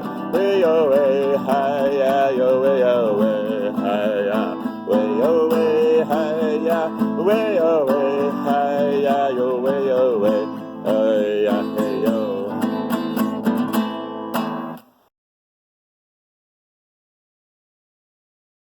And we may remark, for now, that if to be a work of art will change nothing for forests, for us, mankind, on the contrary, it will change us deeply in our bones.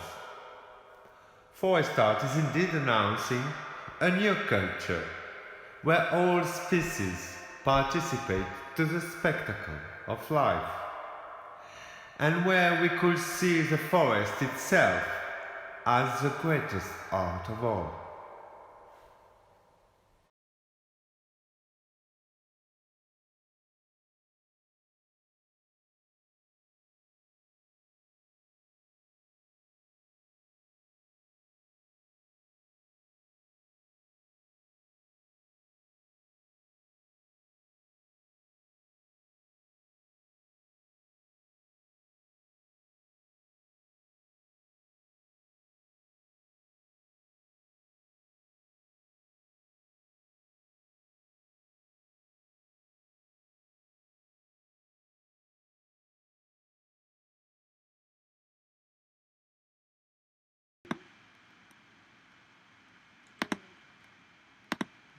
Yay! Who's there? Is anyone there? That was exquisitely weird and beautiful. Thank you. Yes. That was amazing. Thank you so much. Yes, really beautiful. Does that mean it's automatically art? No, we have to put it through the process. That's my personal opinion.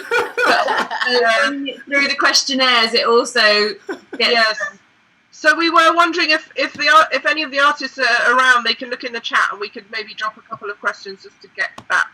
Sure. So Alan is not here, but I'm here, and Evan is here. Okay. So yeah, if you look in the chat, I can drop a couple of questions in there for you to answer. Sure. At your leisure. Okay. Thank you. So I should answer those while we do just privately.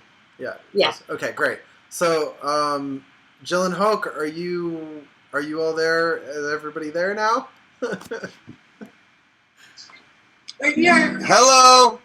We came up with a solution. Woo! And we have Andrea and Hans, and we're breaking our social distance rules. Oh no, I didn't say that. Not breaking any rules. But here they are, and yeah.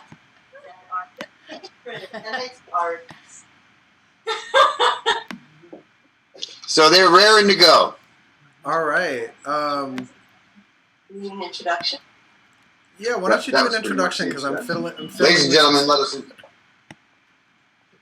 Hi, this is Andrea Maddox, the handstander, doing 3 songs for us tonight. Okay, Alex, can we go? You're Alex, all we're gonna start good. now. Yeah, we're hearing you. You're good to go. All right, here we go.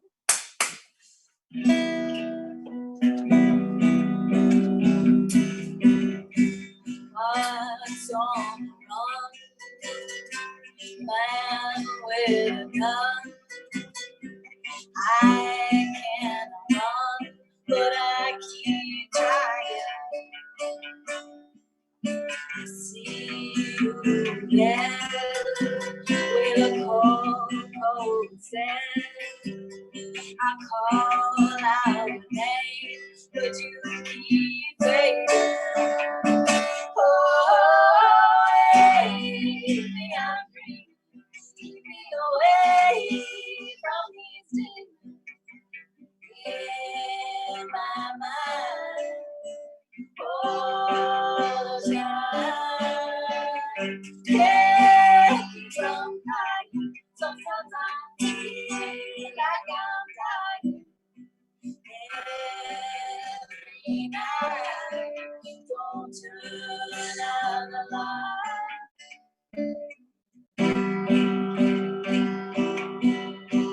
Walls caving in, the smell of sledging. My heart's beating fast, but I can't feel it. Go on now. I tried to smile. I open my mouth, but there's no sound. Oh, baby, I'm dreaming, keeping away from these demons in my mind all the time. Yeah, keep from dying. Sometimes I feel like I'm dying. Every night, don't turn out the light. Baby, I'm dreaming, keep me away from these in my mind all the time. Every night, don't turn out the light.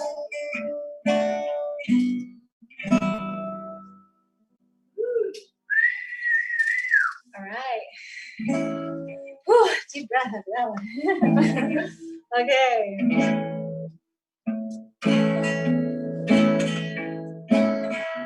I want to come a little closer. Written on your face, can't keep your mind in the same place. You look up to the stars and can't tell where you are. It's the third time this year. In the morning you're sleeping, you wasted your money on the gym. The kids have gotten so loud, piercing your mental cloud. Nothing left but tears. Sometimes the heart needs a new break to let all the pieces fall out of place. In that same heart needs some space to see the pieces fall back in place. Seems nobody's ever there when you've got a load to bear.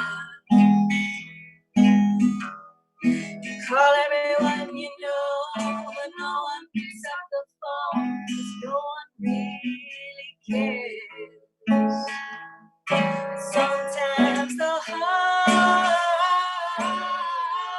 needs a new break to let all the pieces fall out of place. In that same heart needs some space to see the pieces find a new place.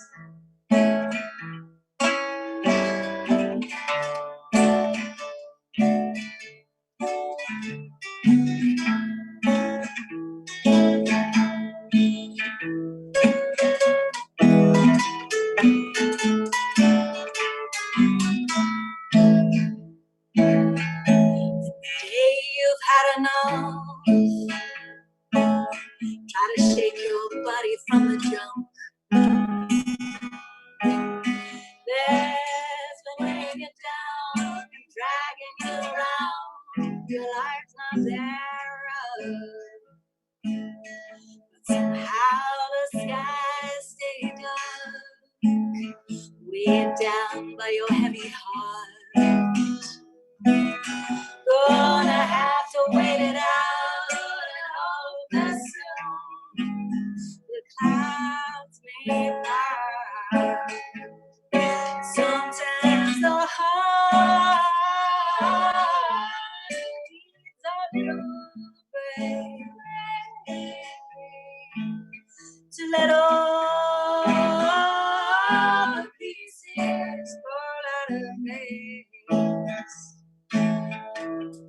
And that same heart needs some space to see the pieces make a new space. Yeah, that same heart needs some space to see the pieces can make a new shape.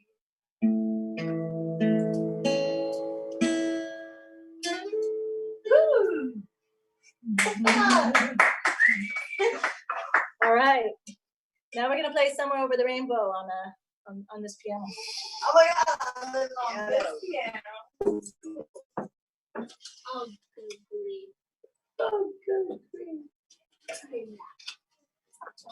This is a very special piano. Just missing a few keys, that's all. That's right. Ready, hands? Oops.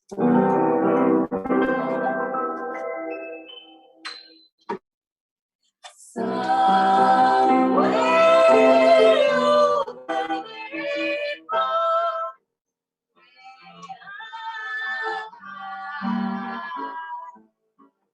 there's a that I heard once in a lullaby.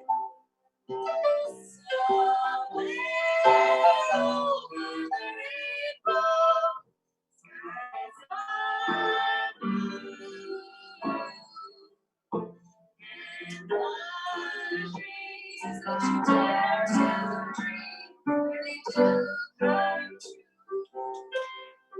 Someday I wish upon a star and pick up where the clouds are far behind me. Where troubles fell like diamond drops away above the chimney tops. That's where you'll find me. Somewhere over the rainbow, birds fly, birds fly over the rainbow, white, little white and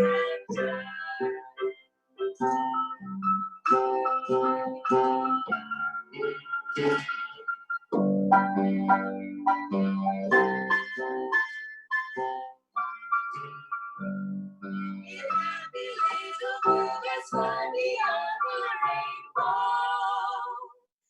Why, oh, why can't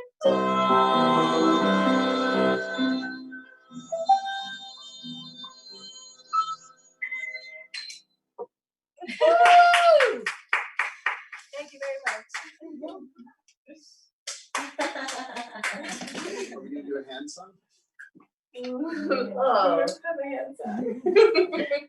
Yay. Thank you. Thank you very much. Thank you. So, You want to turn it? so ladies and gentlemen, Andrea Maddox and Hans Tander here at the Roskill. So, What's it called? Radio Deluxe? right, And they're a cabin in the sky, out in the mountains, in the Catskills. in the woods, yeah.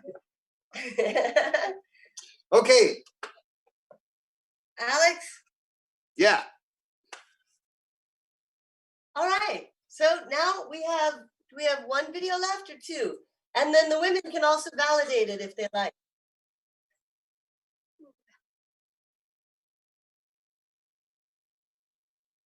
Yes, Standing I by. am.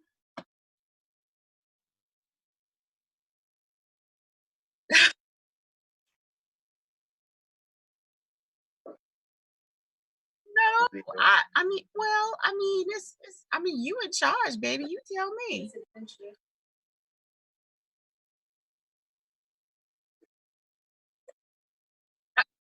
Oh my gosh. Okay.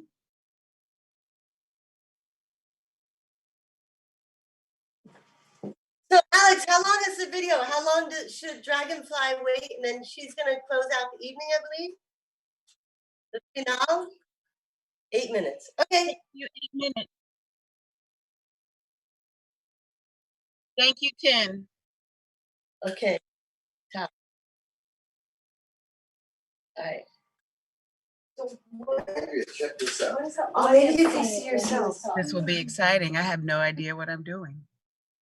You want to sit down? Come on, maybe So this. what were people seeing when you Wait, were maybe I talking? can. Maybe it's Maybe still you going. Oh, they were seeing what we were seeing. I think so. No, here you go. Oh, that's maybe just after it. Okay, good. That's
Wow, that was deep.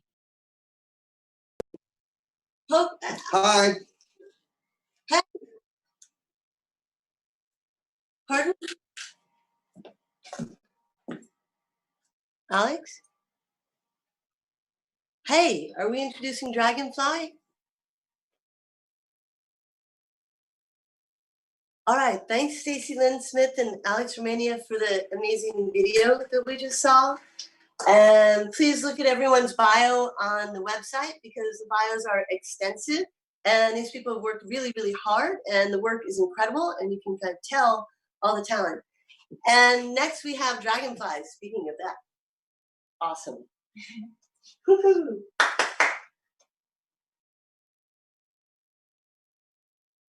Well, all right. Yes. I guess that means I'm on. Yes. How come I can't see myself? Oh, there we go. Okay. Yeah. Oh, wait. No. Where is she? Oh, hi. Hello, people. Hi, everybody. It's so good to see y'all. Oh my gosh, my hair is magical. Before I get started, I'd like to give a shout out to all my friends across the pond. I'm feeling y'all, Sharon and Sarah. I love it. I'd also like to give a shout out to my lover across the ocean, who I just sent a quick WhatsApp to. Chilling in Blandover. Hey, baby, how you doing? I miss you. I can't wait for this to be over so I can renew my passport, come see you, and we hole up for a 2-day binge on mushrooms and psychedelics and each other's genitalia at the Days Inn off the motorway in Winchester. I forgot to mention, y'all, that I'm not for kids. It's after 10. I hope that's all right. Okay. So what am I doing? Let us start by preparing the space because I'm here for the serious business of storytelling. So get your incense, your Palo Santo, your sage, fart if you got to, whatever to change the air. Okay. And because the work that I do as Miss Justice Jester is very intimately involved with freedom and justice and liberation, I'd like for us to have a moment of silence. He was hunted down and killed in a classic lynching style in the United States for being a Black man jogging in the state of Georgia. Ahmaud Arbery.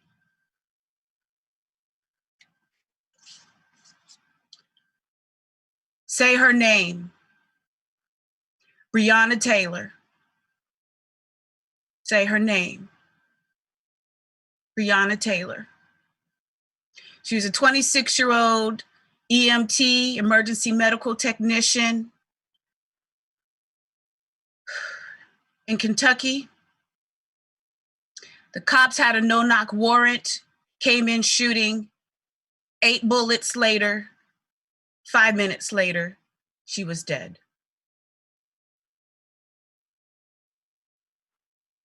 I know the one thing we did right. It was the day we started to fight. Keep your eyes on the prize. Hold on, hold on. Whew. See, I was marching down the street in the afternoon. You've got a badge, so you assume if you intimidate, the people will scatter. But I know my rights and your tactic was shattered. I'm Miss Justice, the lady agitator. My afro is hotter than it is in Barbados. The JUSTICEN won't stop till we're all free. So, speaking of freedom, I would like to make a very important distinction here. I'm a jester, not a clown, although I do clowny things. And I would like to just take a moment as a public service announcement to reclaim the nobility of the clown. See, I'm just really tired of people calling the person that's in charge of this red, white, and blue shit on this side of the Atlantic Ocean a clown. That man is not a clown. See, clowns have a very noble tradition in the rest of the world. Clowns do the serious work of play. Clowns are here to make people laugh at themselves, laugh at the clown, laugh with the clown at the state of being human, which is generally kind of usually fucked up. So America bastardizes almost everything, right? Can't wear this red afro without being compared to Bozo, Ronald McDonald, and it.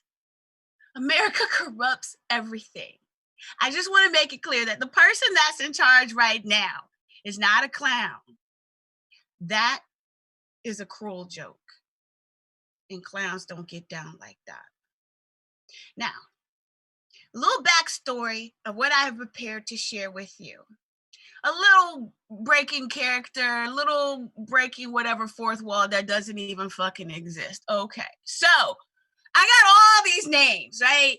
Right now, I'm Miss Justice Jester, AKA Dragonfly, AKA Robin Laverne Wilson. Okay, yes, it's confusing. Imagine being me. It's even more confusing for me. In general, I usually say on stage is Dragonfly, but make the checks out to Robin Laverne Wilson. But one day, something very interesting happened. You see, because Dragonfly was seen out on the streets and Miss Justice Jester was seen out in the streets with her tambourine. You're the one thing we did right. It was the day we started to fight. Yeah, all of that, right? Well, shoot. One day, Robin Laverne Wilson was asked to actually run for political office. So she accidentally ran for senator against Chuck Schumer. There we go. Yeah, this person right here. Yeah. She looked good though, right? Anyway. So all that to say, that was a very endurance, durational performance piece. And so, simultaneously, Robin Laverne Wilson was also a grad school student and decided to find a way to synthesize all of these identities and all of these experiences into one coherent story as a way to inspire and motivate other young Black and brown girls across the country to possibly run for office. And so with that said, Miss Justice Jester's fables from her table. 3 fables that tell the true life story of 3 different Black women who ran for federal level public office. So what I'm going to share with you is the first of those 3 fables. And maybe you can figure out who the characters are in this story. So let's change it up a little bit. No, we'll go with this one. Okay, are we ready? Story time, story time. Yeah, it's story time. Yeah. Fable number 1. The wee dragonfly who could. In a beautiful land divided into many states, a dragonfly lived in a big city by the ocean. She loved being a dragonfly, even though they are very misunderstood. See, they have the most powerful wings of nearly all flying creatures. Dragonflies also have hundreds of eyes that see almost everything that is happening in the present at once. And the dragonflies, They all hung out with the dinosaurs and survived after all their friends died. So they know a lot about the past.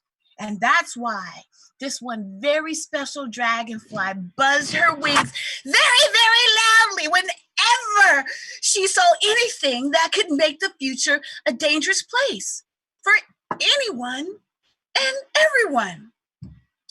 Well, many other creatures noticed her buzzing about, and one day, unexpectedly, while minding her business, out of the complete blue, to her surprise, she got a phone call. Ring, ring, ring, ring, ring, ring. It was someone from the forest political party. They asked if she would consider running for senator of her state against a greedy old bear who growled a lot, but never really did anything for the other creatures. Oh, what? Run for office?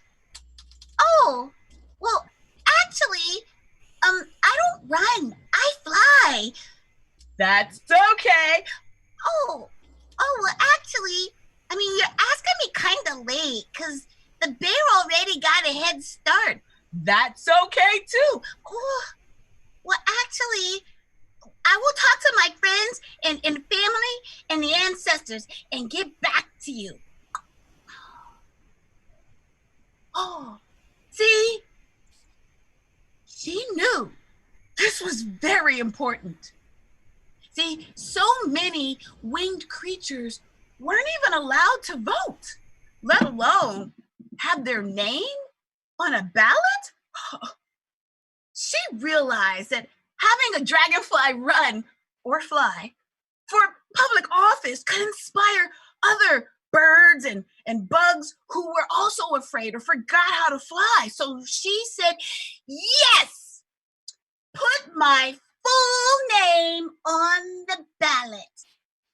Drag in fly. And the day that she told the world that she was first gonna do it, she was so scared. But she was also so proud. And after much consideration and meditation, she announced her campaign slogan.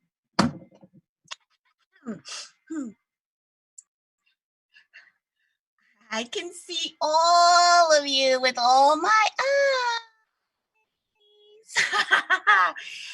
And I am running for our lives.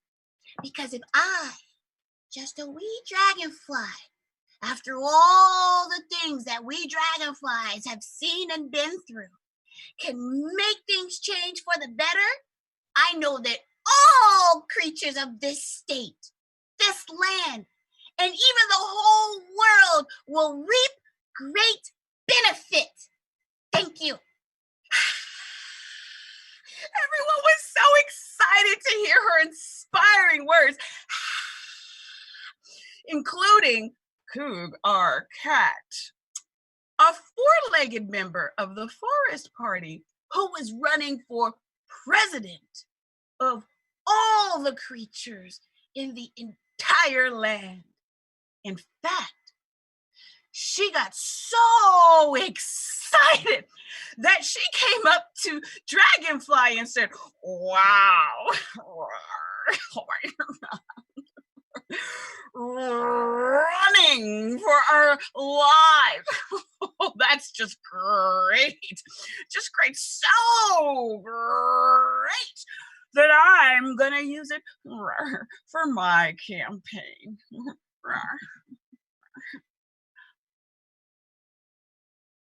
Dragonfly was very confused and hurt and angry by this. Cougar Cat didn't even ask. She just told Dragonfly that she was going to swipe her slogan. So a few days later, after discussing with the other creatures and when she was not as angry, Dragonfly sent a very polite but direct message. Dear Cougar Cat, I will gladly support you in your campaign for president, but running for our lives is my idea. Please do not steal it. You, a cougar, have not seen what the dragonflies have seen. And if you do use it, please say my full name with me and give me credit. Thank you. Signed, Drag in Fly. And Dragonfly did support Coog, our cat, as promised. She showed up when and wherever she was asked. Once Dragonfly was campaigning for senator all the way in the West. But Cougar Cat got sick and asked her to come support her run for president all the way to the east. So Dragonfly immediately flew all the way there. The Cougar Cat showed up anyway and said, "Everyone, please meet Butterfly." Excuse me, my name is Dragonfly. Another time, Cougar Cat asked Dragonfly to host a fundraiser for her, and she did. She made all the creatures laugh and give lots of money for Cougar Cat. But Cougar Cat offered nothing for Dragonfly's campaign or her time. And then the Forest Party asked Dragonfly to be the MC of a really big rally. But when she showed up, they told her she wasn't needed. And they didn't even invite her to talk to all the creatures with cameras and microphones so she could tell them why she was running for our lives. So Dragonfly buzzed her wings and insisted on having her say. But when Cougar Cat introduced her at the rally, she said, "And here's the fabulous Firefly." That's not my name. Then some of the multi-legged creatures remarked behind her back, "Geez, why are dragonflies always so loud and angry?" Dragonfly was very frustrated. Why did they even ask me to put my name on the ballot if they can't even say my name? And then when she was asked again by the Forest Party, Dragonfly even went to buzz her wings really, really, really loudly when they would not let Cougar Cat on TV with the other presidential candidates from the Sky and the Fire political parties. Ha! Hey, everybody, come on, let's get together. Let's do it. Show me what democracy looks like. Oh, yeah, this is what democracy looks like. Come on, everybody. The creatures united will never be defeated. Well, the police, they just came and shoved Dragonfly and the other protesting creatures into a cage for making so much noise. And Cougar Cat just prowled off safe somewhere, and then the Forest Party abandoned Dragonfly and all the other creatures. And then when they were finally let out of the cage that the police put them in, they each had to find their own way home. But Dragonfly endured. Oh, yeah. Oh, she persisted. And she promised that she was going to finish that race no matter what, on behalf of all the other dragonflies and all the other bugs and all the other birds and all the other winged creatures before and after her. And on the day of the election, Cougar Cat didn't even bother to say thank you to any of the other creatures running and flying alongside her in the Forest Party for all their hard work and time and sacrifice and But that's okay. That's right. I said that's okay. Because when all the votes were tallied and counted. And with little to no money to make it happen, Dragonfly got more votes than any other creature of the Forest Party who ever ran for anything in her entire divided little state of land by the ocean. And that includes more popular votes than Coog our cat. Bye, Felicia. And Cougar Cat didn't have a cool ass campaign theme song like this. I said we're running for our lives. Politicians keep on lying. People keep on dying.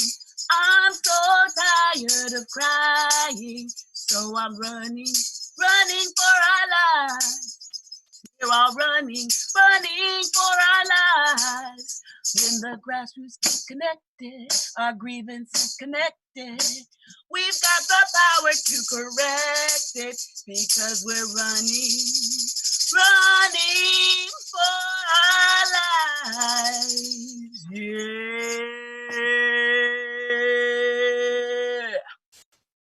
And see.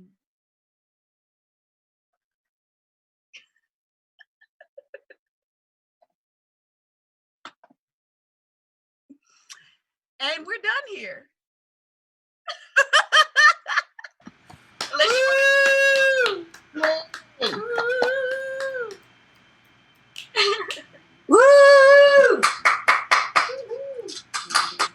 Thank you, Dragonfly, for running for our lives, for people's lives. Food. I hope you'll do it again. No, I'm retired. Between being in the streets with this tambourine and Black Lives Matter and shit, my back hurts. I'm tired. All right. But I'd like to know if I could be certified before we go. Oh, we have to ask the women. The women's art activation. I would say resounding yes. Well, we will still have to put a couple of questions in the chat for you. So, but yeah, we will issue the dockets. You know, it'll all be good. Thank you. Do you have any questions now? Yeah, we could ask you something. Yeah, what have we got here? Well, you've just mentioned hurting your back, so I'm guessing there was some suffering involved. Well, yeah, that as well as, you know, on behalf of the ancestors who died and inspired the art, I would say that I individually, ancestrally, and communally, we've suffered for this. Suffering, yes, yes. Okay, so we'll add the ancestors in. Do you have permission? For what? Any of it? Any permission? Any permission at all? I'm an anarchist, so I tend to ask forgiveness rather than permission. Okay. Forgiveness, right? I'm just writing on my clipboard. Yeah, thank you, Sharon.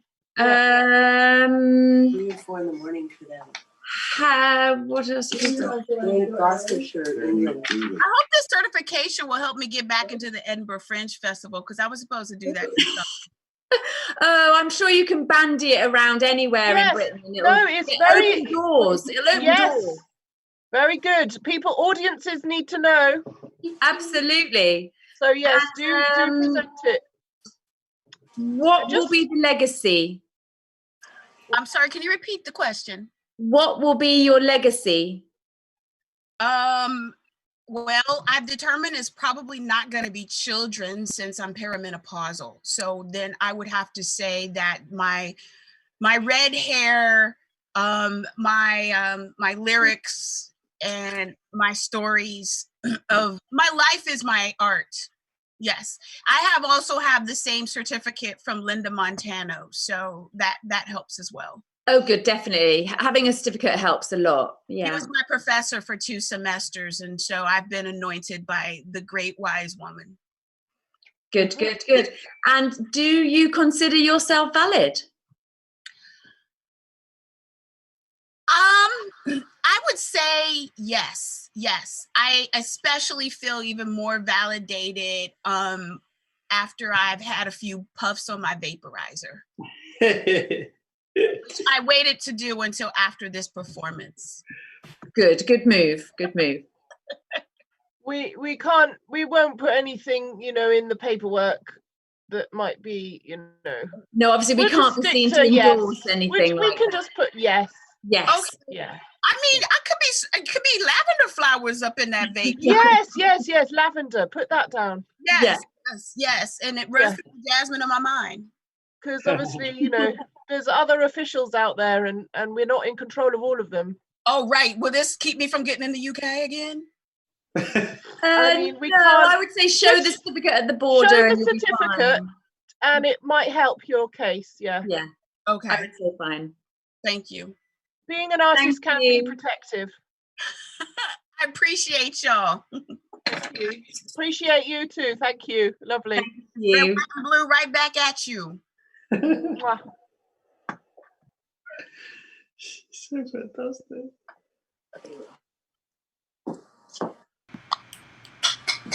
Awesome. Thank you. I'm surprised. Are there any questions from the audience? Because that was actually a very true story.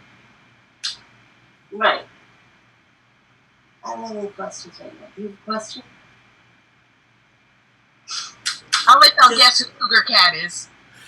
Yeah, the animal names were a little. I think I'm gonna rewatch the video. I got a little lost with the animal names and the characters. I was like trying to follow that, so that's why my There were blanks only there. 2 characters. Only 2 characters. I have a question. Did someone really call you Firefly and also Butterfly? Okay, so you see my name here. I get a bit bigger poster. So here we go. And so my full name is, well, I may as well just take this off. It's getting hot too. Shit. Okay. So my full name is Robin Laverne Wilson. And I think just by the last name alone, I should be able to get into the UK because most Black people got Scottish last names. I'm just saying. If y'all don't know now, you know. I use my full name, 1, because I love it. 2, Robin Wilson is just too generic, and it inevitably turns into Robin Williams. I love him. He's great. He's gone, and I got tired of getting checks made out to him. So I had to make sure that they used my full name on the ballot. They couldn't put Dragonfly in there because that's not my legal name. But I swear to you, it is true story. The person who was Cougar Cat told me that they were going to use my campaign slogan without asking me. And I said no. And I feel like, the retaliation of that was that I was constantly being introduced as Robin Laverne Williams. Every time. It's not that hard. And yeah, the frustration's understandable. Yeah.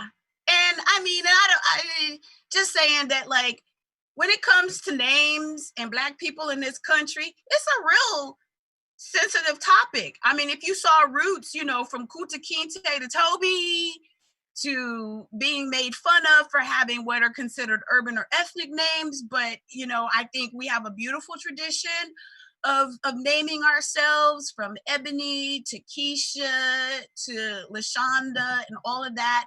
But the irony is that, like, my parents gave me what people consider a normal, regular name. It's a very Anglo-centric name, Robin Laverne Wilson, and yet to still be disrespected and not have your own name honored when you're trying to, like, run for senator. I mean, don't get me wrong. I knew I wasn't going to take Chuck Schumer's job, and I don't even think I wanted it, but I committed to doing this, right?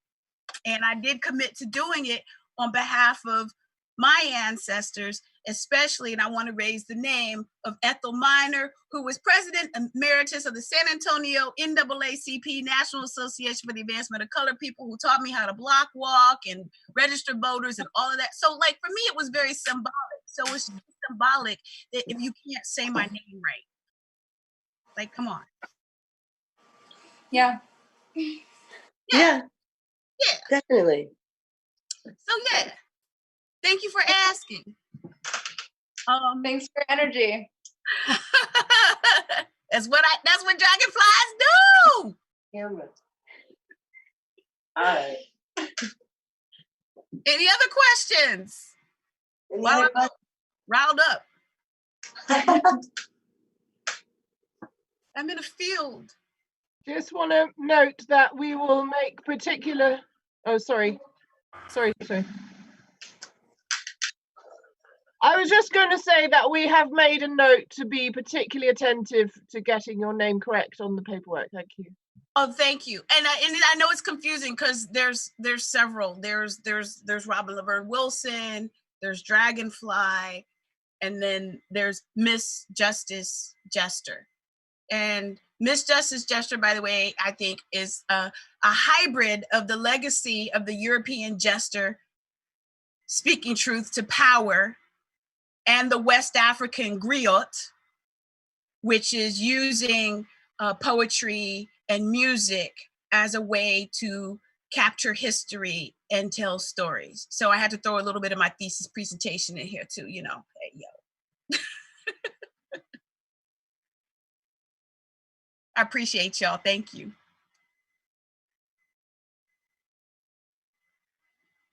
Sorry, we were on mute. Thank you. Thank you.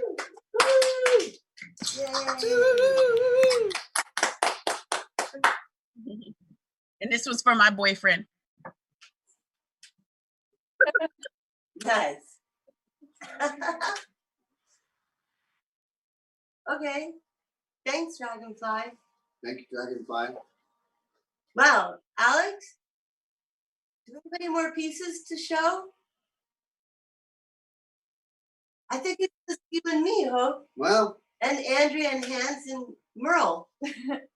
So we've been going since March, mid-March, or we started in December with our first fellow artist at Grace Exhibition Space, Kuba Falk, who came over from Poland, stayed for 3 months and did 6 performances at the end of his stay in early March, and planted a fig tree outside of Grace Exhibition Space, which is still there and happy. And then we were planning to today have the ambassador of the forest teach us about composting the gardens outside of our space where the trees died in Hurricane Sandy. So we're going to replace them. And Alan Todd is the ambassador, and we were going to put down compost with him today, and he was going to map out what trees we're going to plant in the fall. But now we're here and we're home, and we had a tornado, and we're social distancing and really ineffectively because our neighbors are here and they've been singing. And I do want to give a shout out to everyone who worked with us this spring. Alex from Romania, who's been keeping us on tech. Kuba Falk, who was here in the spring. Mystery, who's been running Soul Stacks with Alex Romania doing tech all spring, every week, giving a new lecture on Yoruban culture and other things that are necessary for us to know about. The Grace Exhibition Space program this season started with lectures and then half-hour of music and opening ritual and then the performance art. Normally we start the performance art at 9:30. So at 9:30 we had an opening ritual to start the evening and set the pace for the evening. And before that, I wanted to have lectures because where we are in the East Village, there's a crowd of people who walk by and see us every day and they tend to go to bed early. So I wanted to have lectures that incorporate our new partnerships with permaculture and bringing in nature to the East Village. And so we were having introductory lectures that people could come to and attend and learn about nature and the environment and what our plans are for the East Village. And then with some elixirs and music and then the opening ritual and then the performances. So we've gone virtual and online, but kept the same schedule. And I want to thank everyone this spring. I said Kuba Falk, Mr. E with Soul School. The first lecture was Andrew Faust, gave a lecture on water. Evan Pritchard talks about Micmac culture and the future through light. He was interviewed by Linda Mary Montano. Shawn Schaffner gave a talk from the People's Own Organic Power. Poop gave a talk about organic composting. Nina Isabelle has given the last 2 lectures, the first one on video manifestation systems, and tonight about the Superfund revisioning project. And then we had music. The first music was Adriana Magana, who's a drummer visionary and Drakey Caprice in the New York City underground scene. She also ran Happy Birthday Hideout and started the band Crash Worship. I just had to say that as like a big shout out to Adriana or Drakey. Luke Stence plays double bass, made an original composition for us. Molly Rebufo and her music partner Figurine, coming in from Massachusetts and Connecticut, Concretely Raving, an algorithmic music project based on the internet. And then tonight with Evan Pritchard, Eric Hokanson, Andrea Maddox, and Hans Tandler, all in Rosedale, New York, run by their maestro orchestra leader, Merle Igo. The opening rituals were done by Jaguar Mary X, Ray Goodwin, Molly Rebufo did sound bowls, Olivia Cream, and tonight it was kind of open. We all set the pace. The storm was basically the opening ritual with the tornado. So you can't it's kind of hard to top when you have tornadoes running your evening. The performances were Tomasz Szarma from Poland and Finland, who flew out from Finland right before we were all told to socially distance. So he went into Gray Space by himself, made a video, got it to Alex, Romania, and caught the last flight back to Finland. We didn't see each other, but we did see the video. Arantxa Araujo from Brooklyn, New Mexico. May Nguyen from Quebec. Wei Huahua from New York City and China. Valerie Sharp from Marbletown, New York. Kristiane Bogwald, live from Oslo, Norway. Actually, no, it was a video. Thomas Albrecht from Kingston, New York. Gwang Cheol and Park Kyung-hwa from Gwangju, South Korea, which was live. Stephen Girard from Quebec. Michelle Lacombe from Montreal. Guillaume Dufour-Morin from Rimouski, Quebec. Dragonfly, Robin Laverne Wilson. Miss Justice Jester tonight. Alan Todd, Alex Romania, Stacy Lynn Smith, and the Women's Art Activation System. I think we got it all. If I forgot anyone, please send me hate mail and let me know, because that's really, really bad. But I'm trying, and we're doing our best, and we're virtual. I liked it. I would like validation that the virtual performances are art, because I've seen some amazing, incredible work in these past few months.